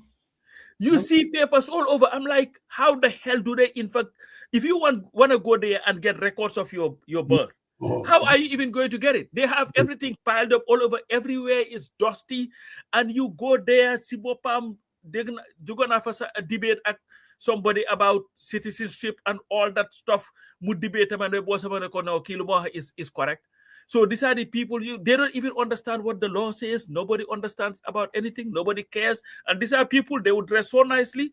Them ligay. Ege 10 o'clock, them gana marse uti dibi, pull ndewo, sun ndewo yewe pare. And jota to them uti any 4 o'clock, ba 3:30 mane harama daw bala nakalatura, bala traffic be delifin. You get us in office. So they don't do anything for the people. And you have rank bo hamne mugi digante nakalatura, Board of Health, be pagi marse. Jepangi talk de har Musa Jeng ngi war nañu office 8 o'clock du exi be 10 o'clock su ñëwé dang ko xaar mu ndéwo be pare waxtana office bi yépp ganami ñoom waxa ñoom den mu tek 2-3 people be pare génné lu xew ñu ne dafa dem lunch fu mu nekk ni xaar leen ko benen 30 minutes it's just joke. So this Kijera is saying that there are a lot of storage facilities available for vegetable growers. Projects have been built, bulk storage facilities and cold stores. The problem is availability of markets. Most communities are located far away from regional markets or LUMOs. Additionally, most vegetable growers do farming at the same time. So all the produce goes to the market at the same time, and this influences the price. But I cannot disagree. Because if you see this vegetable and onion, there are a lot of things that we kind of, that we import. So, if you think that if a government understands these things are out there, they've created, cold storages. And this is where you start doing what Senegal did to, I think, onions and some of these other, products, saying that, you know what, we're not gonna allow, or they're gonna raise the tariff so high, like what Trump is doing. Now you're gonna think twice to bring it there, and then that would make it much easier for our own growers, local growers, to go out there to sell it to hotels and to markets. I think it can be done. Kemo, again, maybe you are in the industry, you are not really close to the industry. You just have your assumptions. While they deal with the realities. But here is the thing though. Even if these cold stores are being built, you see, development should be strategic. It cannot be disjointed. Because now we have the cold stores, but we are talking about the communities are located so far away. You should be able to, that should be the easiest part, to be able to find a way, it can be transported. Because at the end of the day, whatever these people are producing, these are things that are consumed every day in that country by everybody. We eat the same thing. The same thing you can make it in a way, maybe what they need to do, Kemo. How can we help them to start packaging this thing? Man, from Gambia, Musa. Right. Nicely packaged. They have supermarkets who can buy them wholesales. Every corner of them Gambia, little supermarkets, you can have that. Yes. It's not a matter of just the storage. Why? It's also the market for them to sell it. And that should not be a problem, Sibopam. And this is why when they do development in the Gambia, it has to be decentralized. We cannot build Digante Greater Banjul area. Yeah. Sibopam. Let's say if you are to build a massive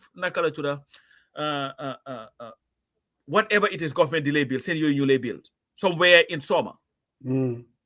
You are draining people there closer to that, because once it is development, people will start. No doubt about that. Yes.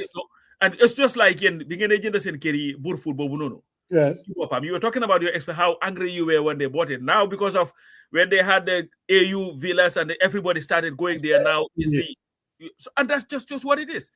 So when you do that, the people around there now, pretty much now the market is closer to them, because you have people who can come now and buy those produce from them. But everything is in the Greater Banjul area. Nothing is done there. So passes in bridge B at Yoni. But there are nothing that you put there at least for people to have jobs for food. Yeah, you have to create an economy. Gambia is small. But look at what Sal is saying too. Sal is a lawyer. He's been there since 2000. So if anybody understands the system, it's him.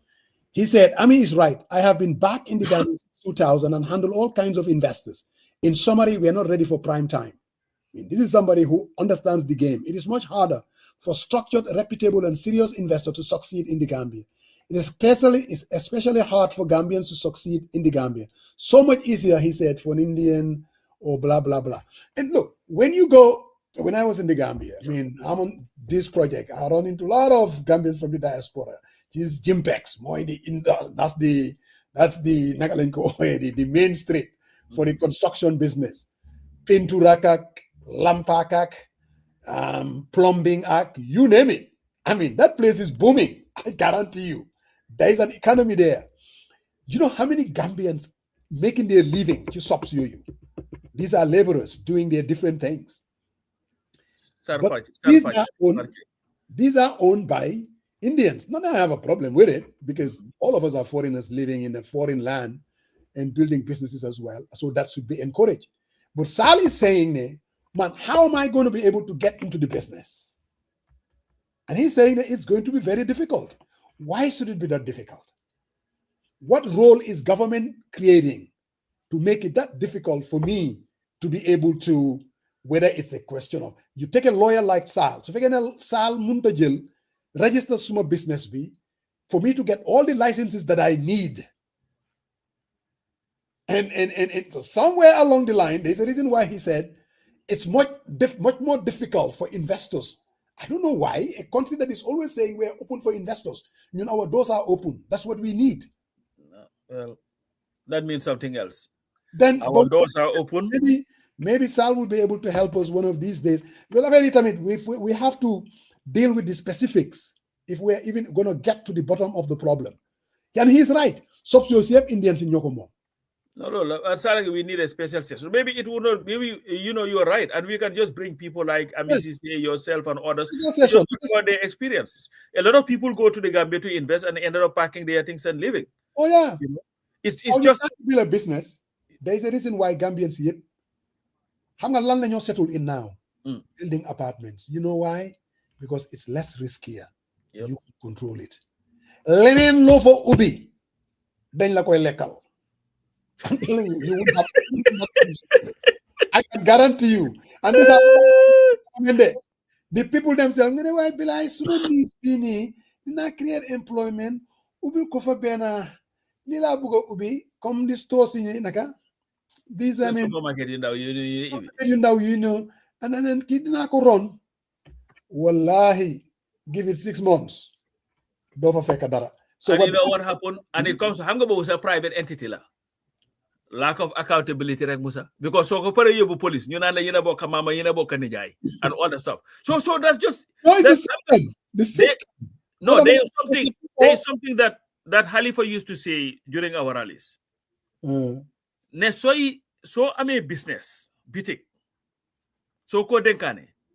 You're not so buge kujub kuko dohal. So if you want that business to prosper, you're not looking at nakima momo bokande yak nyoboka khen nyoboka. You're looking for the right person ko hamne ni will do the job nga jox ko business.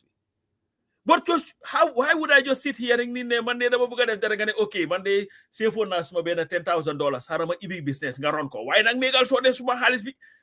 First thing that they would do su neke gor moy taka jabar su neku first jabara moy neka ñaarel ba. That's it. So we no bro ki dafa añaan ki gis nga lu fi def bro dambi mum de bilay bitik la fi bitik bro ba mu yebu ko police. That's what they tell you.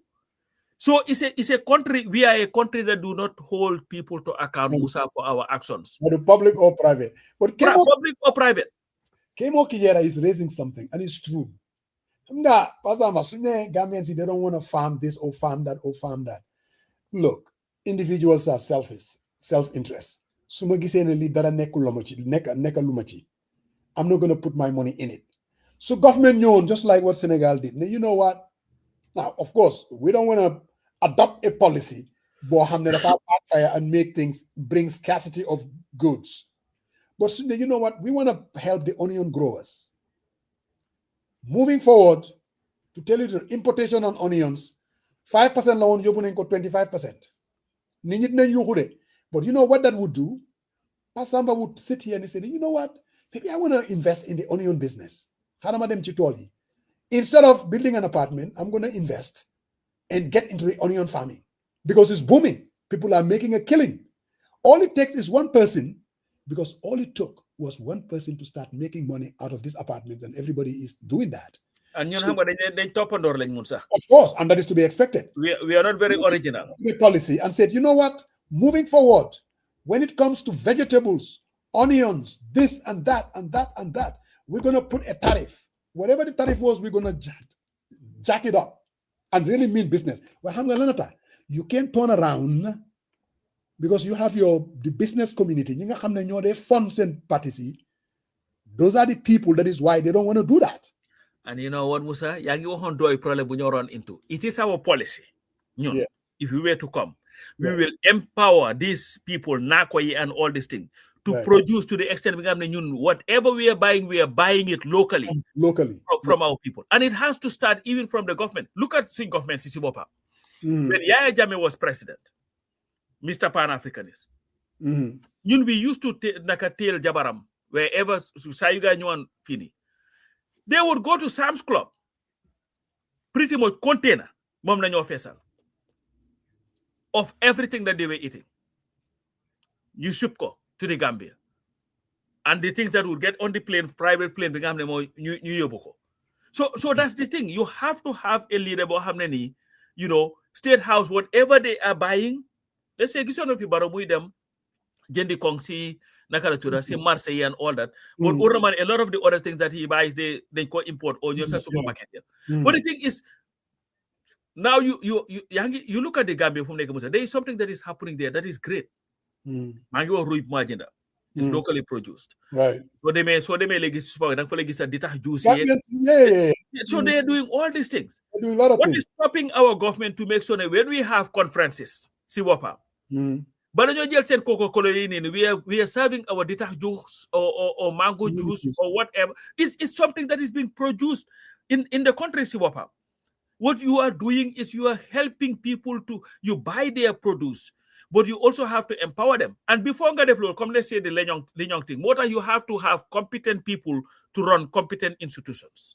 Absolutely. You would have had, okay, you know what? Pull you with this policy on onions. Then you make sure that at least I'm a supply cover for 3 to 4 years. Correct. And this is how we're going to have it. When you get to the and you're comfortable because you would have done all the tests, understand this can be sustained. Absolutely. Then you know what? Over the next 3 years, we are not allowing any importation of this produce because of we have enough being produced in the country, and we're going to encourage and subvent some of these people. Right. Do you know how many billions the American government really used to subvent some of their farmers? That's why they're the richest. Absolutely. Every year. So these subventions are going to be there. You're encouraging people to engage in this farming. If farming is not going to look at our country, Musa. We have the most fertile land in the world. We farm once a year. So now we're you them base and we are just farming the same damn thing that the British told us they needed. Cotton, they don't even farm cotton anymore. You know, GPMB, not Yunan farm cotton, they used to buy it and do stuff with it. And you see, I do go back. So we just farm to eat. We farm to eat. That's what we do. This so we are not doing anything to advance. And everybody who comes here as a minister will tell you, I was a farmer. I am from the provinces. My parents were farmers. But you've not done anything to help the farmers. Once you get out of that farming thing and become a minister, you do not care. But these are things, Musa, we can have a serious conversation as a country and make the country work. It's easy. Again, it's going to come down to leadership. I'm very visionary and committed to what you're doing. I mean, is it going to happen overnight, like you said? Because you know,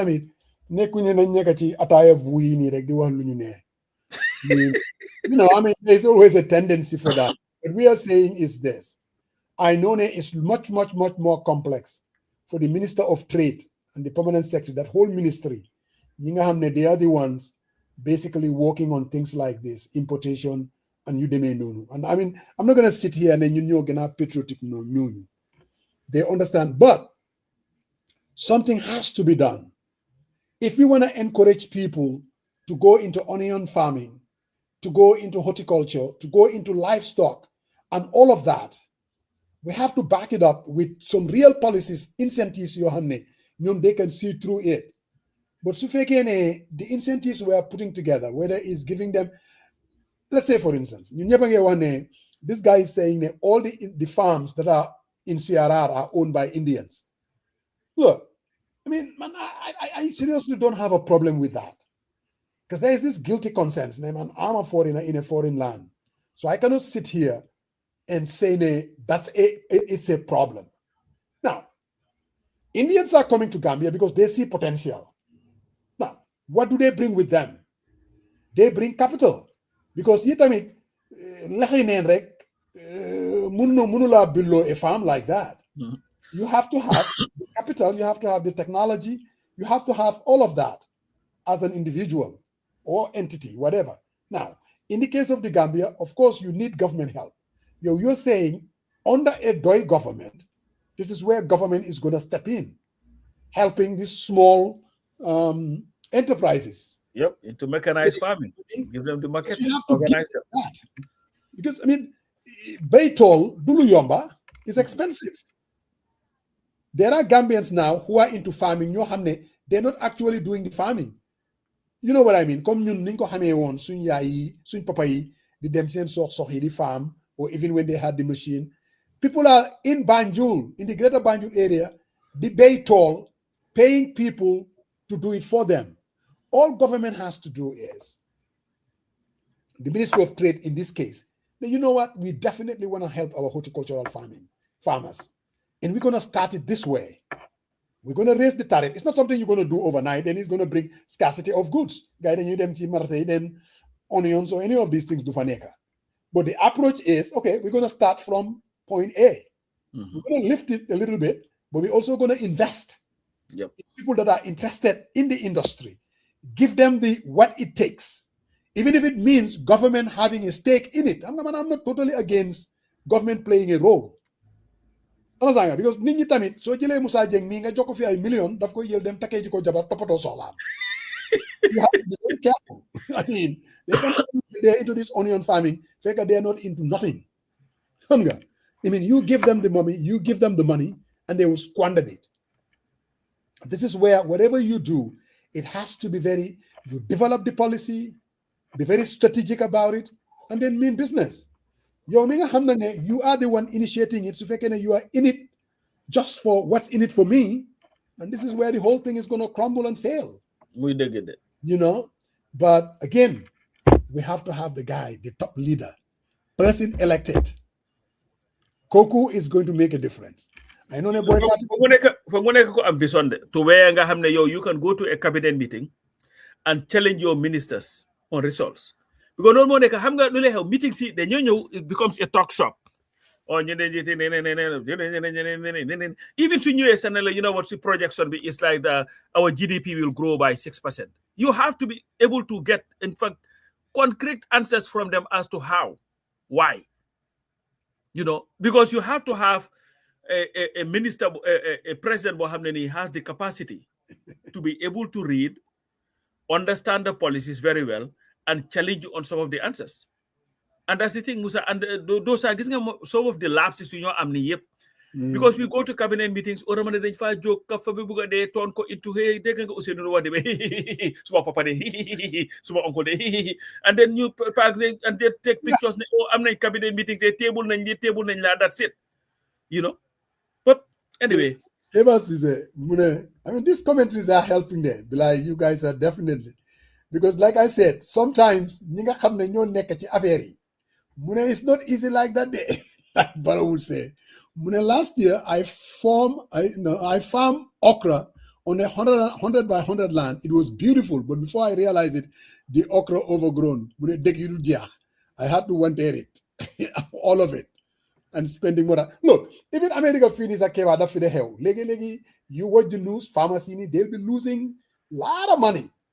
Based on, let's say, Trump and his tariffs problem being created, some of these American farmers are not able to sell their sorghums and some of these other things. No, we paresa.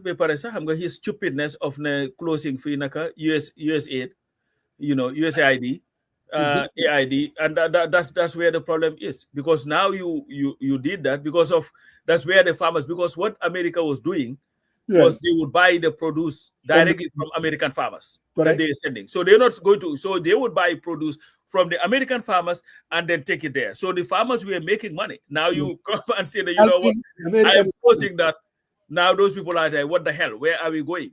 And then, of course, government would have to subvent them with billions of dollars. You know, they said there is tremendous amount of potential for our people and our country. Yeah. I like reading these people. They're in the middle of it. They experience it.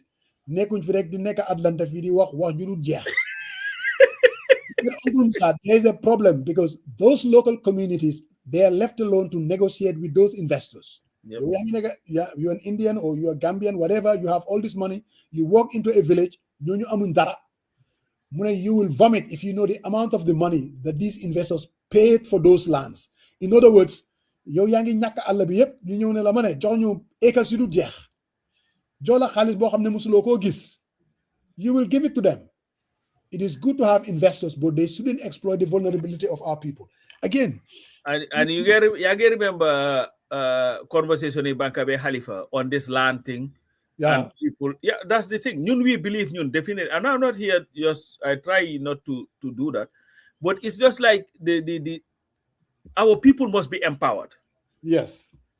And they must not be forced to give up their lands to people, who just come because of they have money and just take it from them. Because most of this land is land that they use to farm. But we have to be able to organize them, like Kemo is saying here. You cannot leave them at the mercy of these rich people. Yes. It doesn't make sense to me. Again, definitely there is a lot that we can all do collectively as a people. And I believe, Musa, if you look at the Gambia, you look at even the remittances from the diaspora. Yes. You're talking about over $1 billion, give and take. And most of it is not only for food. Maybe 50% of it will be for food. The other one is on development. Imagine if everything was easy, where Amisise can go to an institution, register her business in the fairest way possible without having to be bogged down with all this foolishness. Musa does the same thing. Kenan Dev the same thing. Maybe Musa, instead of, or somebody else, about focusing on apartments, no. I'm going back to Kawur. I'm going to get this land. I'm going to do my farming, like Keba Sise is doing. Yes. I'm going to sell money. And I'm going to market it. People are exposed. There are a lot of people in the diaspora who know nothing, people like myself. But there are a lot of people who have serious, very... they're very entrepreneurial, very driven. Yes. And business acumen, they can come and look at a situation and say, what, man munna transform this to A, B, C, and D. But you just have the other problem that we have in economy, Musa. You have a group of people who pretty much controls everything. It's not as expanded as you would expect in a capitalist country. You have a group of people who are very close to the government, and any government that comes, they will be close to you. Of course. And these are the people running everything. But we should be able to expand it where our women, and Musa Mahingis made a video. Somebody did this video during Women's Day. It was Bakariba. It was in Yanija. Musa, I saw these women. You get Doxy River. The water was here up to their neck. I saw that. And you look at those people, I always feel so sad. Yeah. And to me, what I'm asking is, what can government do to make it easier for these people to do whatever that they are doing without having to? And these are some of these places. I'm saying Hipoye, because most of Hipoye, see some of these rivers and all this thing. Yeah. But what can we do? Because why must you risk your life to be able to feed your family? Yeah. And this is where you look at the situation and come up with policy and say, what, we are going to come with policy A, B, C, and D to look at the oyster this thing. Oyster harvesters. Yes. It's just it's unnecessarily too hard. Yeah. And I think the government should be able to do something. You just mentioned that when we made that trip to Lamin Lodge, and Nene was explaining, bro, it's so beautiful. Nigga, farm these oysters, I mean, Bank-B. I mean, he's just something else. It's really. But it's hard. If you yes, I'm not a. I mean, these are very difficult, complex issues, and any government, for that matter, what you are going to inherit, a very poor country. They've already amassed a lot of debt. And it's not like we have natural resources that we can export and have foreign exchange. We don't have any of that. So you're going to inherit a very difficult situation. And anybody who tells you, any politician for that matter, that if I were to take over this government, on day one, I'm going to solve it. Don't even vote for that person, because he's just selling you some BS. It's not going to work like that. It's going to be difficult. It is going to take time, and it's going to take commitment, and it's going to take people with the highest integrity and honesty. We all witness what we're saying in Senegal. And I'm not saying whether pro-Maki or pro-Makalenko Wahati, Nyom Sonko. But we see the problem that they are running into. And whatever assumptions that they had, legi is much more complex than that. Yep. And that has to be factored in. But again, we need a government. For starters, definitely change the culture of the politics, Pasamba. We tend to be bogged down. Seriously. Since 2021 elections, when Adama Barrow got re-elected, we've been on a campaign mode. We haven't wavered. Every decision that is made, and maybe that's just the nature of the beast. That's just how things are going to be. But I'm saying that we dwelt so much time on, instead of unifying the country, instead of focusing on finding solutions, but it's everybody for himself. Even government, whatever they implement, there's a lot of it for show. Understand what I mean? They want to, okay, you get definitely. I understand, definitely, when you do something, you want to exploit it politically. But when it becomes an obsession, it takes away, you're really committed to this. And that is why sometimes people would tell you, with all this road construction, when everything is said and done, affordability becomes the key. So when you know, like Gambia Mandia, you see, and again, it's going to come down to us, the Gambian people too. We have to change our ways. We do. If you are willing to compromise, you're voting for an individual because of a governor or an alcalo or a minister, the only reason why you are doing that is because what you are getting from it. Now you are closer to them. You have access. And that is why you are voting for them. You're part of the problem. And Musa, you're lingano si alcali before to just wrap up. I don't know whether you read Forrest's editorial on Thursday. And it was free and fair elections start with fair pre-election conduct. And they were addressing the IEC. And these were the editorial reads. The Independent Electoral Commission has declared its intention to the people to ensure a free, fair, and genuine election in 2026. However, the commissioners should be alerted that fair pre-electoral conduct of stakeholders every day contributes to the holding of genuine elections during any electoral cycle. Hence, the commission should have a permanent sufficient information, education, and communication focal point who should be responsible for monitoring, always assessing, and addressing unfair electoral conduct.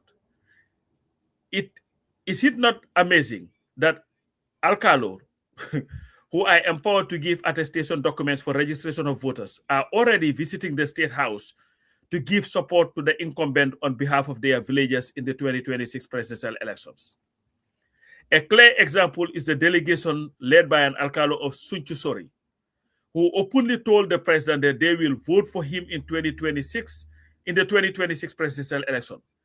Did the Alcalo contact every villager before making such a statement? Definitely. The provision of electricity is also being used by the GRTS reporters to visit communities to trump up support for the incumbent. Absolutely. This open pre-electoral campaign constitutes abuse of incumbency that should be curbed if free and fair elections are to be guaranteed. Absolutely. The Independent Electoral Commission, the Inter-Party Committee, and the National Council for Civic Education should collaborate to ensure that there is balanced and proportionate coverage of all political stakeholders in the national media if the incumbent is to insist in continuing. A level ground for multi-party contest is necessary for free and fair elections. And this is the issue that we have. When we talk about elections, like we say, voting we can munuko sacha. Why? Let's just be fair. The system is the system is rigged. Every time NPP has something, GRTS is there. They will play it over and over again. If the UDP were to have anything and say, you know what, GRTS, they say, no, we cannot come and cover you. Or DOI, we cannot cover you. Or somebody else, we cannot come and cover you. Yeah. And these were opposition parties, all of them, should be very vigilant to make sure that right is right, because we cannot wait until the election comes and then we start crying foul. The IEC must take its role and take it seriously to ensure that, you know what, we are not going to allow any. Look at this. This is why I have a problem with attestation. We had this conversation before. Yeah. You are the one who should attest. And then Sidinjai brings you somebody, or Ismail Sise, or no, or Ki Naka Sidi Sise, or somebody, and say, you know what, Ki si village Bilaneka attest ko. You're going to attest because you already you don't care. No, bro. Any government, the moment you see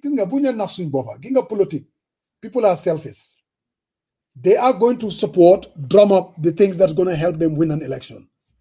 And if it's attestation, that's so be it. Yep. The argument that they're making when attestation because of Gambia, I mean, people in small villages, they never had registrations or anything of that sort. I mean, this is where government should have, from day one, 10 years ago, to implement on a policy, anybody who for judo, there has to be registered and make it a policy. Just like what other countries do. You can't just... If they were interested in that, they are flying teams, immigration all over the world now, you know, to register Gambians. Why can't they go from village to village to register people? Register Gambians. We don't need this attestation. It's outdated. It's gonna take a government. You know what? Whether it helps me or not, this thing is out of here. Oh yeah. Seriously. But you know, you cannot also blame the government alone there. Because this bill, the elections bill, went through the National Assembly. It was not only voted for by the NPP. They voted for it. They debated it. It was part of the bill. They went to the committee. It was part of the bill. It came to the committee of the whole house. It was part of the bill. The plenary voted for it. So it's whether it's a UDP or a DOI or they all voted alliance. They were all this thing. So this is the issue, Musa. This stupid attestation, Sibopap, and the other issue about the attestation that angers me so much. You have a constitution that says being born in the Gambia doesn't make you a citizen of the Gambia. Something I have a serious problem. But that's the law of the land. So Musa Jeng, somebody would come, they don't even know Sanda your parents were citizens or no. All they attesting, well, you know what, but go get a mark for one. So mon filo judo, domi Gambia. So Bernard Mendy, I'm not in support of attestation. However, it benefits not only the ruling party, just like what you just said. There is not the ruling party that benefits from it there. No. Everybody tends to benefit from it. And you remember what happened in the last elections, 2021 elections? When Rohi was doing the attestation? Of course. Now the courts ruled when Said Mati and others went to court, the courts ruled that he didn't have the powers to do it. What happened? And this is where the problem is. That should have been challenged at the revising courts and saying, you know what, because of the court's ruling in this and this and this, so these things should be nullified. But everybody sat on their hands. Nobody cared. Elections there, and everybody wanted to cry. They corrupt attestation. No, it's too little, too late. Opposition, let's say we've been talking about coalition. Even if they don't have a coalition to run under one ticket, under one person, there are a lot of things that they can do together. But I think I'm naive. No, but it's just like what Swaibu Ture was suggesting. That maybe it will be difficult for one party to cover all these registration processes, while the opposition should be able to work together and say, okay, you know, Doi, you can cover this area, registration area. UDP, you can cover this thing. We can share notes. We don't have to be together, but we have vested interest in this. So you can work together to make sure that the process is fair. Because the fairer the process, the greater chance that you have to win. But if you all want... I'm suggesting, but I also know, even when it came out of my mouth, how difficult it's going to be. I mean, because parties are going to look at it. who is it going to help? And that's unfortunate. But for like guy di gisee.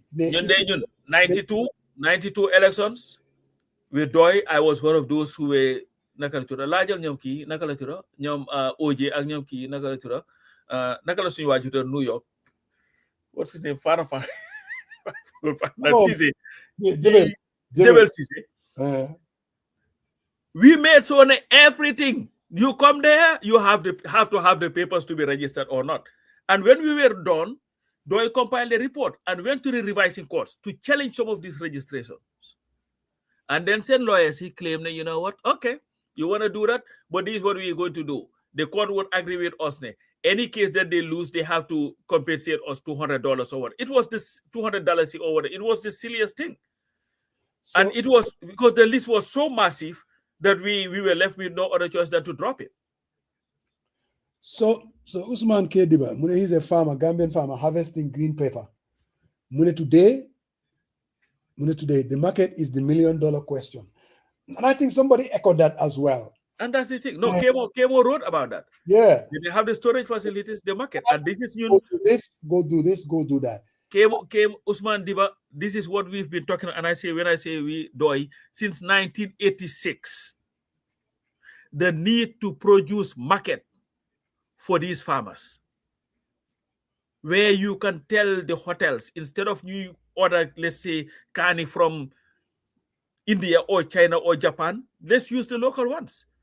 But everything that you go, that time, how many swing hotels, everything that you see was imported. Even oranges were imported. So you have to have a mindset of, you know what, Gambia first. I'm not talking about come America first, America first. I'm talking about Gambia first. You have to be, we have the means to develop. We just lack the governance system that has the wherewithal and the policies to make it work. But for now, government can be the nexus, the link. Because let's say this Kijera is saying, okay, I want to farm this, I want to farm this, I want to farm green pepper, onions. If Kijera understands that government is there is an office, maybe it's some agriculture or Department of Livestock or Department of Horticulture, they're going to be the link. And then, of course, the market, whatever the market is, whether it's a supermarket, whether it's a place that you can actually go and sell. I mean, there's nothing stopping government from working with private investors that are in this business of buying vegetables and selling it into supermarkets. Government can facilitate that. And maybe, again, I don't want to come across that I'm dreaming, because without a doubt, I don't know what the hell I'm talking about. Just an idea, and it may not even be feasible or practical. But big things happen from ideas that don't even look feasible. But again, Kim Wahne, Soko de Fetamit, and Ki said the same thing. The okra, it ended up Dama Ampur Wanter Kosa. Because they instead of harvest, go buy them ditch. Wow. Then we turn around, we want ko. So I'm saying, if government was there, the department of whatever the department is, being the facilitator, being the nexus, making sure, don't tell me there are not people, because Gambia unemployment is way up there. Don't tell me there are not people out there that will be interested in that, buying it, because so they may Sekunda, which I did. I saw a lot of women, ñu ngi seer seen ci suuf seen njaay mi salade, onions, pompiter, ñii di jëf jën, weñ yi all over the place ñu ngi ko uppa. So it's not like people are not out there willing to take those goods and sell it to the consumers. But it has to be organized, though.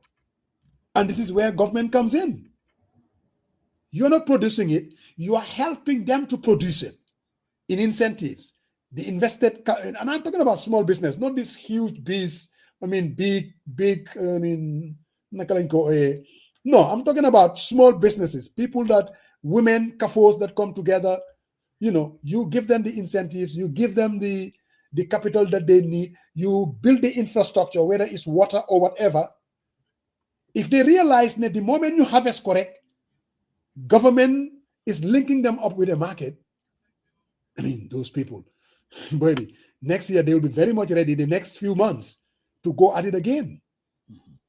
But that's where the focus has to be, especially at this early stage of our development. Yes, I mean, you can't divorce government completely out of it, but they have to play a role. And this is where the enabling environment that we are talking about, Pap Samba. Well, you did it, Musa, and that's the thing. But is the only opposition party with ideas. The rest are only looking for the presidency.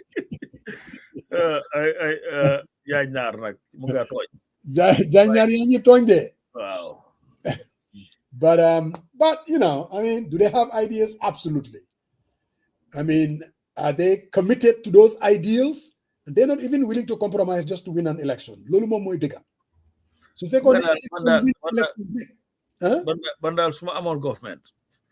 Ami Cissé would be one of my advisors. I know one thing, you'll always get the honest, undiluted advice. Some of the issues with the market for farm products can be alleviated with a clearinghouse.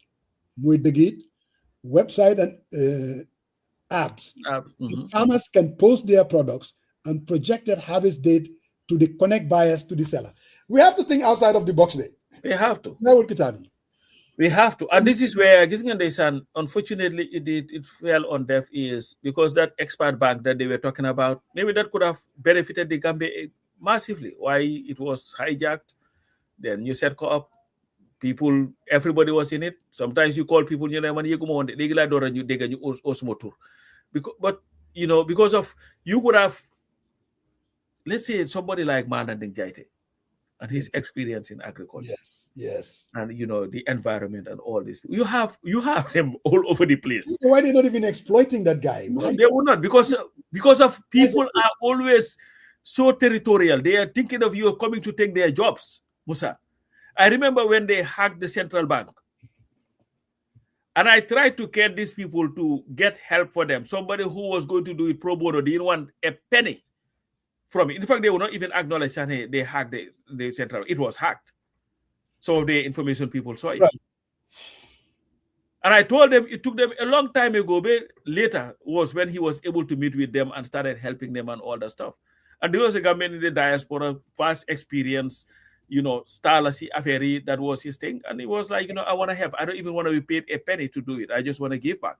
But everybody is so worried about once key ñëw fii dañ bëgg a ñib si de kii sa place bi lay jël de loolu lañ laa sax ne hey kii soo ko bàyyee ba li fi nii kii dañ laa daaxa jël ko de booy yëpp a ngi bëgg a ñib si fu mu nekk nii ki lee nga nekk fële ñële sonna fa fu mu nekk nii. That's what they'll tell you. So you become more worried about your position than you are of situation in Gambians. Sonna buñ foog nit ñi sonne ñu ko de ñi raxas bool sax. Sometimes they live better than. Send governor me guy Angleterre send nakala to them. When send Nick it's a small apartment. But I think the guy either. I think Boa got mad and then he did a Gambian thing. When they get mad, that's what they do.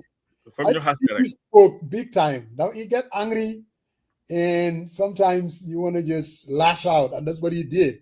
Unfortunately, like. And when I imported frozen or fresh food. Imported frozen or fresh farm products are cheaper than the local products. Those countries are heavily subsidizing their farmers, so the prices are lower than you see.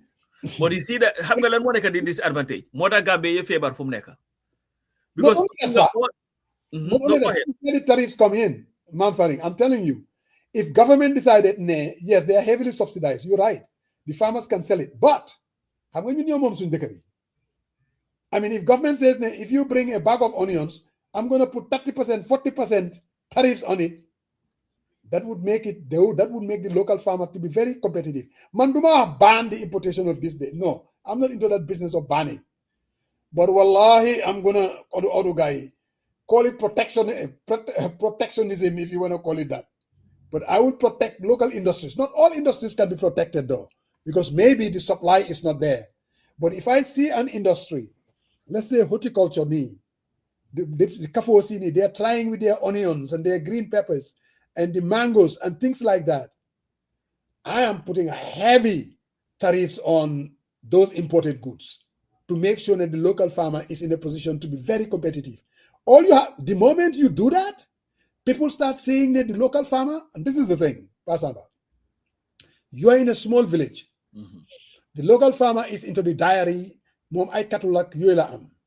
Ba pare mu ngi am ay sheep yimo farm, and at the end of the year time tobaski mu yóbbu ko in the Greater Banjul area jaay ko fa indi xaalis bu dul jeex tabax kër gu rafet.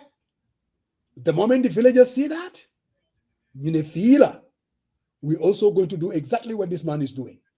So again, government, you come with practical policies, help the dairy farmer, people into livestock, raising livestock, give them the resources that they need. Poultry farming, our own friend, Bankamani.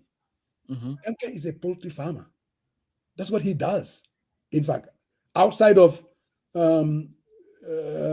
trying to be a lawyer, there are a lot of people that are doing that. Yep. I went and visited a friend of mine, farming bini. A lot of people, retirees, they're doing it there. No, they are. I mean, Larry Sise, I saw the other day. Yep. That's what he does.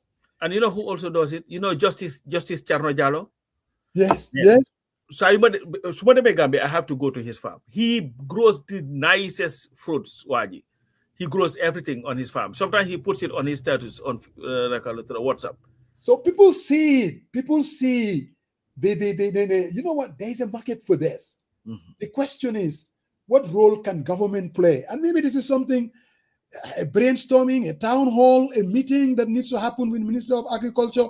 I mean, look, man, I don't care for Demba Sabali. Not a bit. Because he's obsessed in politics. I'm not that Ankone. You have to have a minister Kohamne has a PhD in agriculture. I don't buy into that. No, don't have to. It's just somebody with a vision. But at the same time, definitely, one has to be knowledgeable. Be in a place. You have to have the right character. And you have to be willing to, because you see, running something, it's about the people you employ around you. There are technocrats within the Minister of Agriculture. They are good at these things. You don't expect Demba Sabali to know everything about horticulture, everything about livestock, everything about mechanization. It's impossible. But if you're a good administrator, a good character, surround yourself with people and be able to listen, allow ideas to flow, and then implement it. I think a country of 2 million, wallahi, nakadi utabil. I don't think. And it's so small too.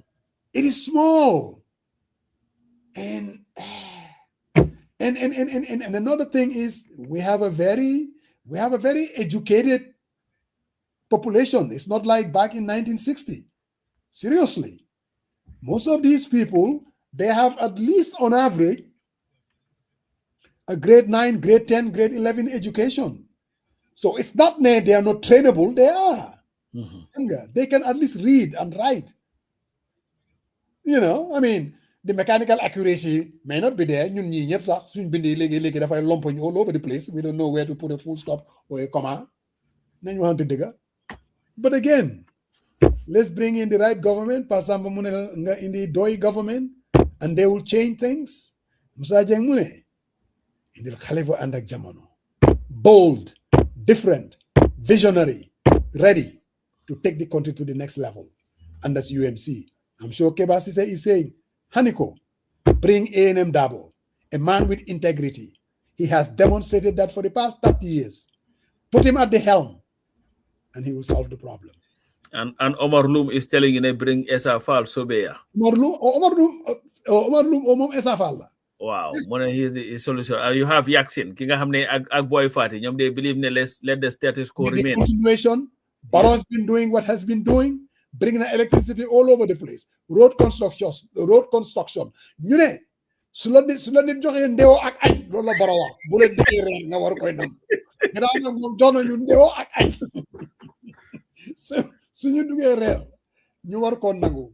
And Esa, I was just Taylor on Nirek there. I was like, scrolling and I saw his thing at the TRRC with Kiniwai, the former army commander. Why am I forgetting the name? Bakari Jata. No, the guy who was very much into the soccer thing. Oh, Lang Tombo. Langtombong, I mean, this was Esa at his best.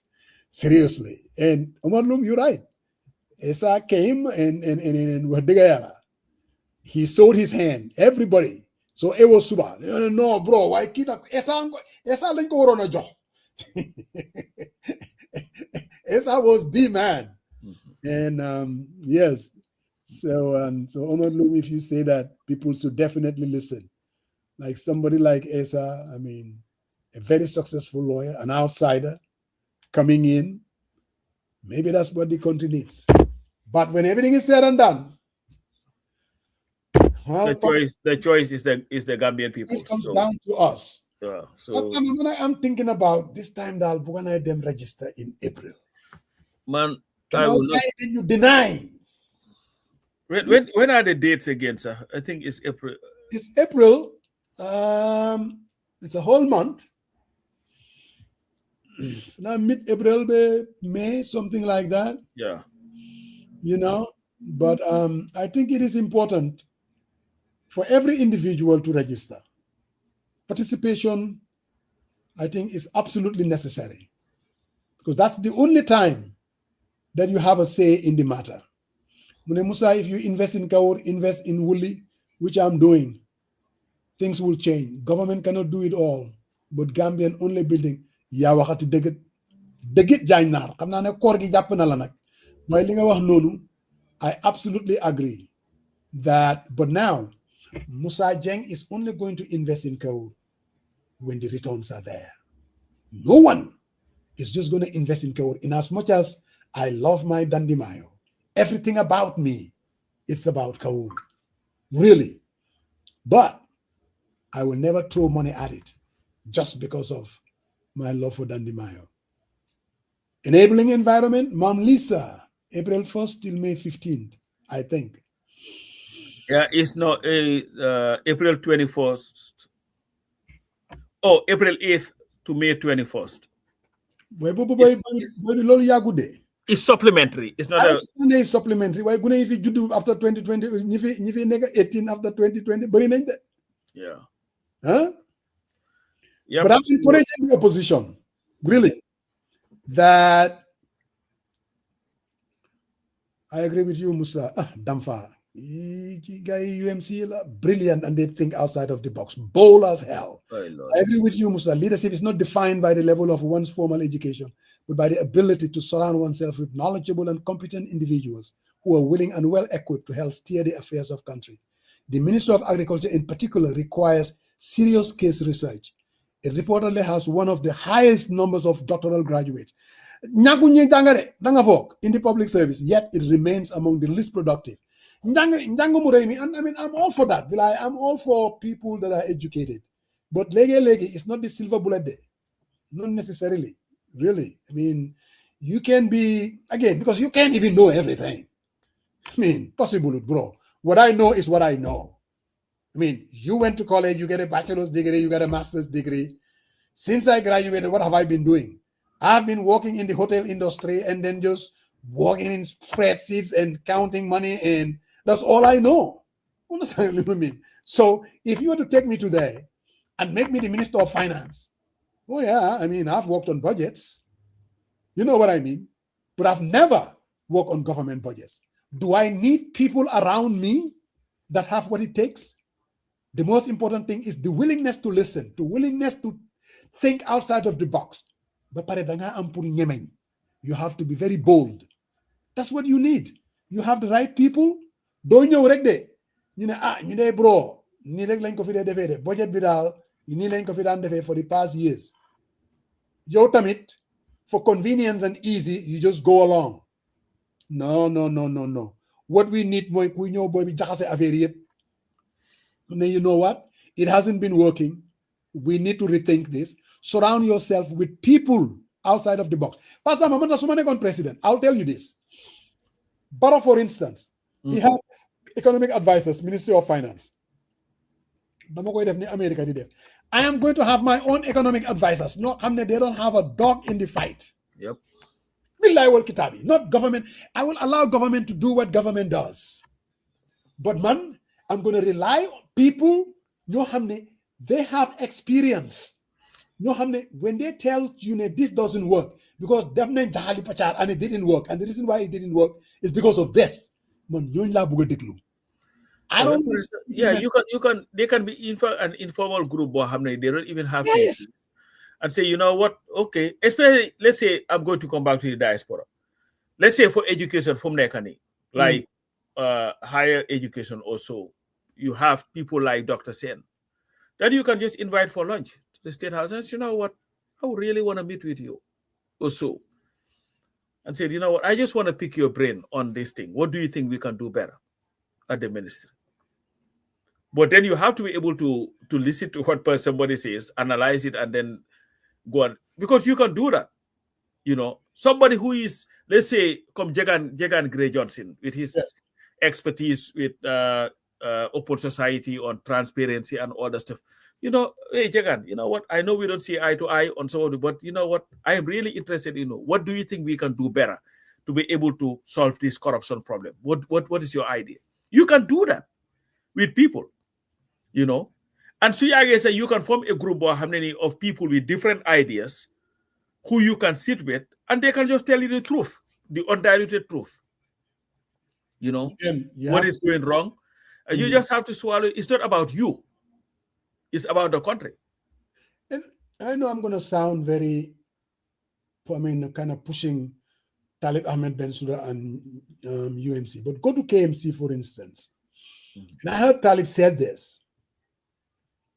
Now, you can run for election as a councillor. That doesn't make you really an administrator. Now, you don't have the expertise, without a doubt. And you don't expect those people, you win elections, for them to be able to come up with programs and policies that will help the municipality. But what he initiated, or maybe it was there before, but I believe he said it, they had people with the necessary expertise. They are the ones actually advising, saying, okay, this is how this thing is going to work in different areas. Committees you guys form. So if you have committees that are into these contracts, there is someone who has the expertise, not just the council itself. Understand what I mean? If they're talking about, the Malit, whatever it is, the Malit project themselves, that they have people, they're exposed, they have experience and the expertise. And that's how definitely you run a government, if you ask me. And that is why I seriously believe, Talib Ahmed Bensouda kind of, the things that he's saying, but he's already doing it at the municipality level. So if he tells me that if he gets up there, and these are the kind of things that he's going to do, I will believe it. Yeah. Really. And I'm not trying to be partisan or anything like that. Seriously. And we just have to do things differently. We do. Anyway, most Funekani is almost after 4. Yeah. We need our man though, He hasn't. I like it when he's here. Yeah, he would have telling you. Because I'm not very happy because we agreed on a lot of things. And I have a serious problem with that. I have to check and evaluate myself. But again, guys, we'll definitely be back next Sunday. Chila gina am safara. Because bobu damay tek suma coffee ni dinando. But tomorrow is the Pasamba. Tonight is the Light of Power. Laylatul Qadri. Light of Power. I don't know how you are going to. Night of Power. I don't know how you are going to celebrate it. Karman. Wow. Ñoo pare maa nga dem suma YouTube bi déglu suma ñoom Thione Seck ñoom Moussa Ngom. ñoom kan? Thione Seck ñoom Moussa Ngom ak ñoom Youssou Ndour. Waaye nag man nii laa bugga nga celebrate ko. Waaye ne ku ko def di nga fekkee next weeri koor benn ñaan la. Mu ne Allahumma innaka afuwun tuhibbul afwa fa'fu anni. That is every Muslim. Let me ask you this question, Mos. What does that translate? It's about government. It's about government.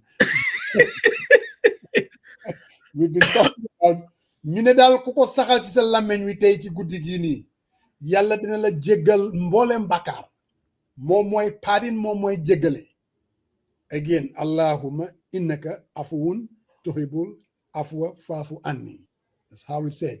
And I'm sure with my accent, of course. Yeah, but don't forget chahagun gawasa. We go ahead because the accent is more. But what does that? What does that translate, Musa? It translates about pardoning. No. What about pardon there? I'm not so the way Suratul Baqarah. So we for affaire jegal nit ag yoy nonu. The direct translation, but asking for forgiveness. No. Again, I'm just telling you. What is the direct translation? See what of it, bro. Because they can feel they like you can pronounce it, it's not right. So maybe so have the direct translation. It means Allah, you are the forgiver. Please forgive me. It's all about forgiving. Really? Allah. So hold on. So Lord mo so ko wahe mo sa bakari jehna. Yes. Mura is important. Dang koy saxal ci sa lamagne wi. Allahumma innaka afuun tuhibbul. So question. So fekkene let's say your oral law. Nga wax lol does it also count? Musa real ustaz la buga fini. You know. Real ustaz. No, that's a very interesting question. Yes. La tel ba ko this is the thing. Su fekkene oral law te yow amulo ndok. Febarulo dara jotula jine japula pan la xalula. You have all the things pour naka or then you are even beginning to question. So yo jarulo ngay balu loy balu yo go. No why dafa ne ñun mune according to you mune kune whatever nga wax nonu mune you are the forgiver. Oh ya Allah, you are the forgiver, please forgive me. Yes. Bo balal na la bo mo setu ndax def nga am defulo or nga am orulo. So what is xam nga li nga am pour understand to even go to ya Allah wax ko ne pour mu forgive la, you have to believe in it. To believe in it do muna ñaka or. There is what they call an oxymoron. It doesn't work. It's an anomaly. Do ma muna wax ne gowma li way suma paré dina ko wax ne ko balal ma. No. Yo ya dem ci goma bi. Forgiveness. Am na ñoo xamne defal naka am na ñoo xamne gom nañ way or du sen affaire. Déet. Dangora salumani. Am na ko xamne dama no waxtaan mom diko laaj dang lay or mu ne ma coach man or munuma ko def man munuma xiif. Wa koko dafa gom. Koko dafay fon. Wa koko su waxe li nga wax nono. Li nga wax lifin sa arab bi nga ri non legi. Ndax koko tam nañ ko balal. Ben affaire xamna ko ci de. ñu ne yàlla. Thank you very much Tukulóor kii ansanu dafa xam kii du la dem dara kii daf la ndaw dara. No way Tukulóor answer na question bi de. Kii daal gis nga jullim daal su taree Fatiha ba lam caa teg daal mooy gis nga naka la tuda sa kul wallahu moom daa julli rek that's it. Loolu lan lay julli. Loolu rek lay julli. Ma ne banka la bala banka jiite la xam ne sa jàng mokkul.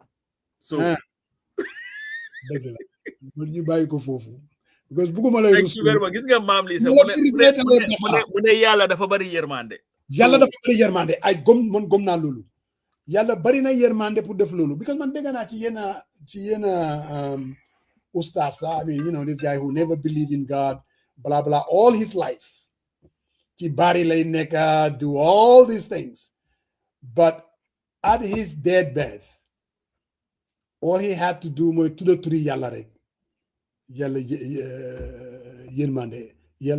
yërmande yàlla wàcc ci moom so that is there but li ma wax mooy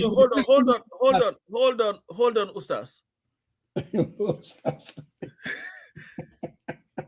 so that's all he had to do so how did they know na yërmande bi ñoo wàcc na si kooku because yàlla daf ko jéggal yóbbu ko ca àjjana ya waaye ba foog ne arjana du am bés penc kañ la ñu dem arjana nag bul fi nekk di question dafa taxe loolu la gaa yi wax I just want to know su fekkee ne bés penc si la ñëpp di line mu ne dugal arjana dugal safara so la duggee te moom kii bu ko dégg man allo suma alluwa guddana weesu na jànguma nag jàngu yu rëy moom wax dëgg yàlla ba Ibu Wali Musa daal gis nga lixlaas daal naka la tudda lixlaas ak naka la tura Fatiha fala em. That's it. لك صدرك ولغنا أنت وزرك الذي أمحل صدرك ورفعنا لك ذكرك فإنما لا يزر يزرا إنما لا يزر يزرا وإذا فرط فانصب وإلا ربك فارغب dama lay tiñal su dee ixlaas rek laa mun yóbbul naa la alam na Gis nga yow tukulóor si sax moo la gën a jàpp because tukulóor si moom jàng na Alxuraan. bañu ma de Waa tukulóor si waa Sekunda la. mu ne So man na la mu ne nijaay yonente bi la. So we need to bring an ustaz. And also, I mean, because we have to bring spirituality into this and raise the question that you are asking, because guide and just don't believe. Ask the tough questions. I think it's important because when we do that. Inel sa ustaz bi.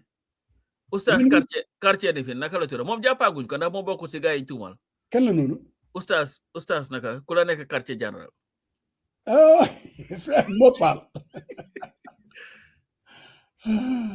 Munanaga, it's very sad. You guys know all things about politics and you don't know anything about your deed. People say this is Elani. How many say I don't know. I'm going to say. But saying we do know our deen. But I think it's good to bring the ustaz too, because this program is about life, especially in our country too. Religion plays a pivotal role in raise the so they don't in the ustaz ak imam or what? Yes, no, but in the ustaz, and then the next time we can bring somebody from the clergy, for giving someone who has lived sinful life and likely made life miserable for others.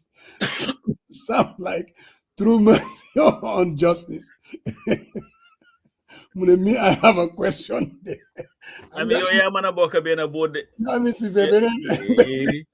it's just like, to me, like, let's say people, these wicked people who do all these crazy things.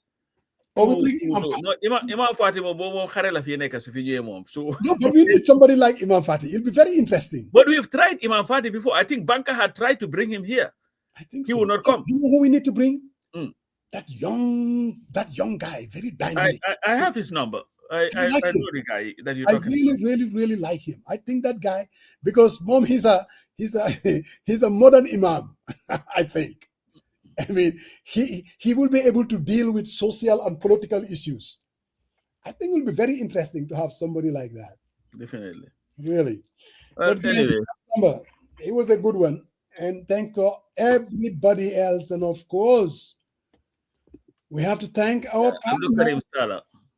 Huh? Abdul Karim, non la boy bitura. He is a star. Abdul Karim, yeah. He is absolutely. Because Kokumom, Sir Matijau. Sir Matijau, Momusa dem bena conference. Well. And you know what? You need to invite this young Imam, Abdul Karim. He gave me his number. I think that was his name. I think we need to reach out to him and have his take, because the guy doesn't shy away from even dealing with these controversial issues, that's out there, that dealing with our social settings. I mean, politics get into it, but we need somebody like that. But again, we want to thank everybody that tuned in tonight, and we want to thank who else?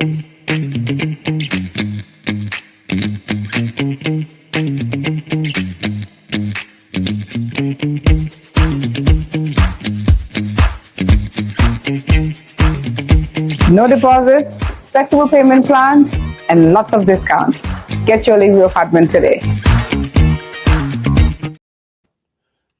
Suma team be Arsenal wise, so you're in Premier League direct. So your Arsenal one as a team from Neka. You like Musa Jeng me. Do me a favor again. Name on my one player from Arsenal. One player, past and present. One player, Bro. Name just one player. Ko have ne musna play Arsenal. Past or present. It doesn't matter. You have unna stay for the next 2 hours. You can even Google it to help yourself. You're not the last. We are third in the league. We are Man U. No, I'm just pulling your leg. I'm a man Manki Yankuba Minte. That's my team right there, Brighton. Man dude Kadire. One of the most skillful players. Oh, did you see his goal, Deba? No, gisuma ko yow. Kii la Zaka, ki nga xam ne mu ngi naan playal Arsenal. Moom la fa kata benn kata. It was a gis nga freak goal si la si boppam. Daf ko kick while mu ngi loon naka la tudda lose balance am. And then mu dem si first post before goal bi taxaw. It's an interesting goal daal. Man mu ngi nuru goal yi biir yi de. Yi moo jayaxu. No, xam nga lan la buga Mos. Wax naa kii naka la tuddaati sax what's his name? Fala benn time. Neko I would want put la on the phone because you dañ lay wax biri xam nga ñu xamul biri. No biri xaw ma may leen da ngeen dof. May leen biri num daa xewoon ñuy play Gambia fu mu nekk play sa du be it was not even close. Duñ benn. Hay xama tey. Ma ne ko duñ benn la ilaha illallah. Duñ benn boobu fu njaar indi Tidiane Cissé. Oh yes. Then we all right, man, bro. Let me come and relax. So we'll talk. All right, man. All right, thanks.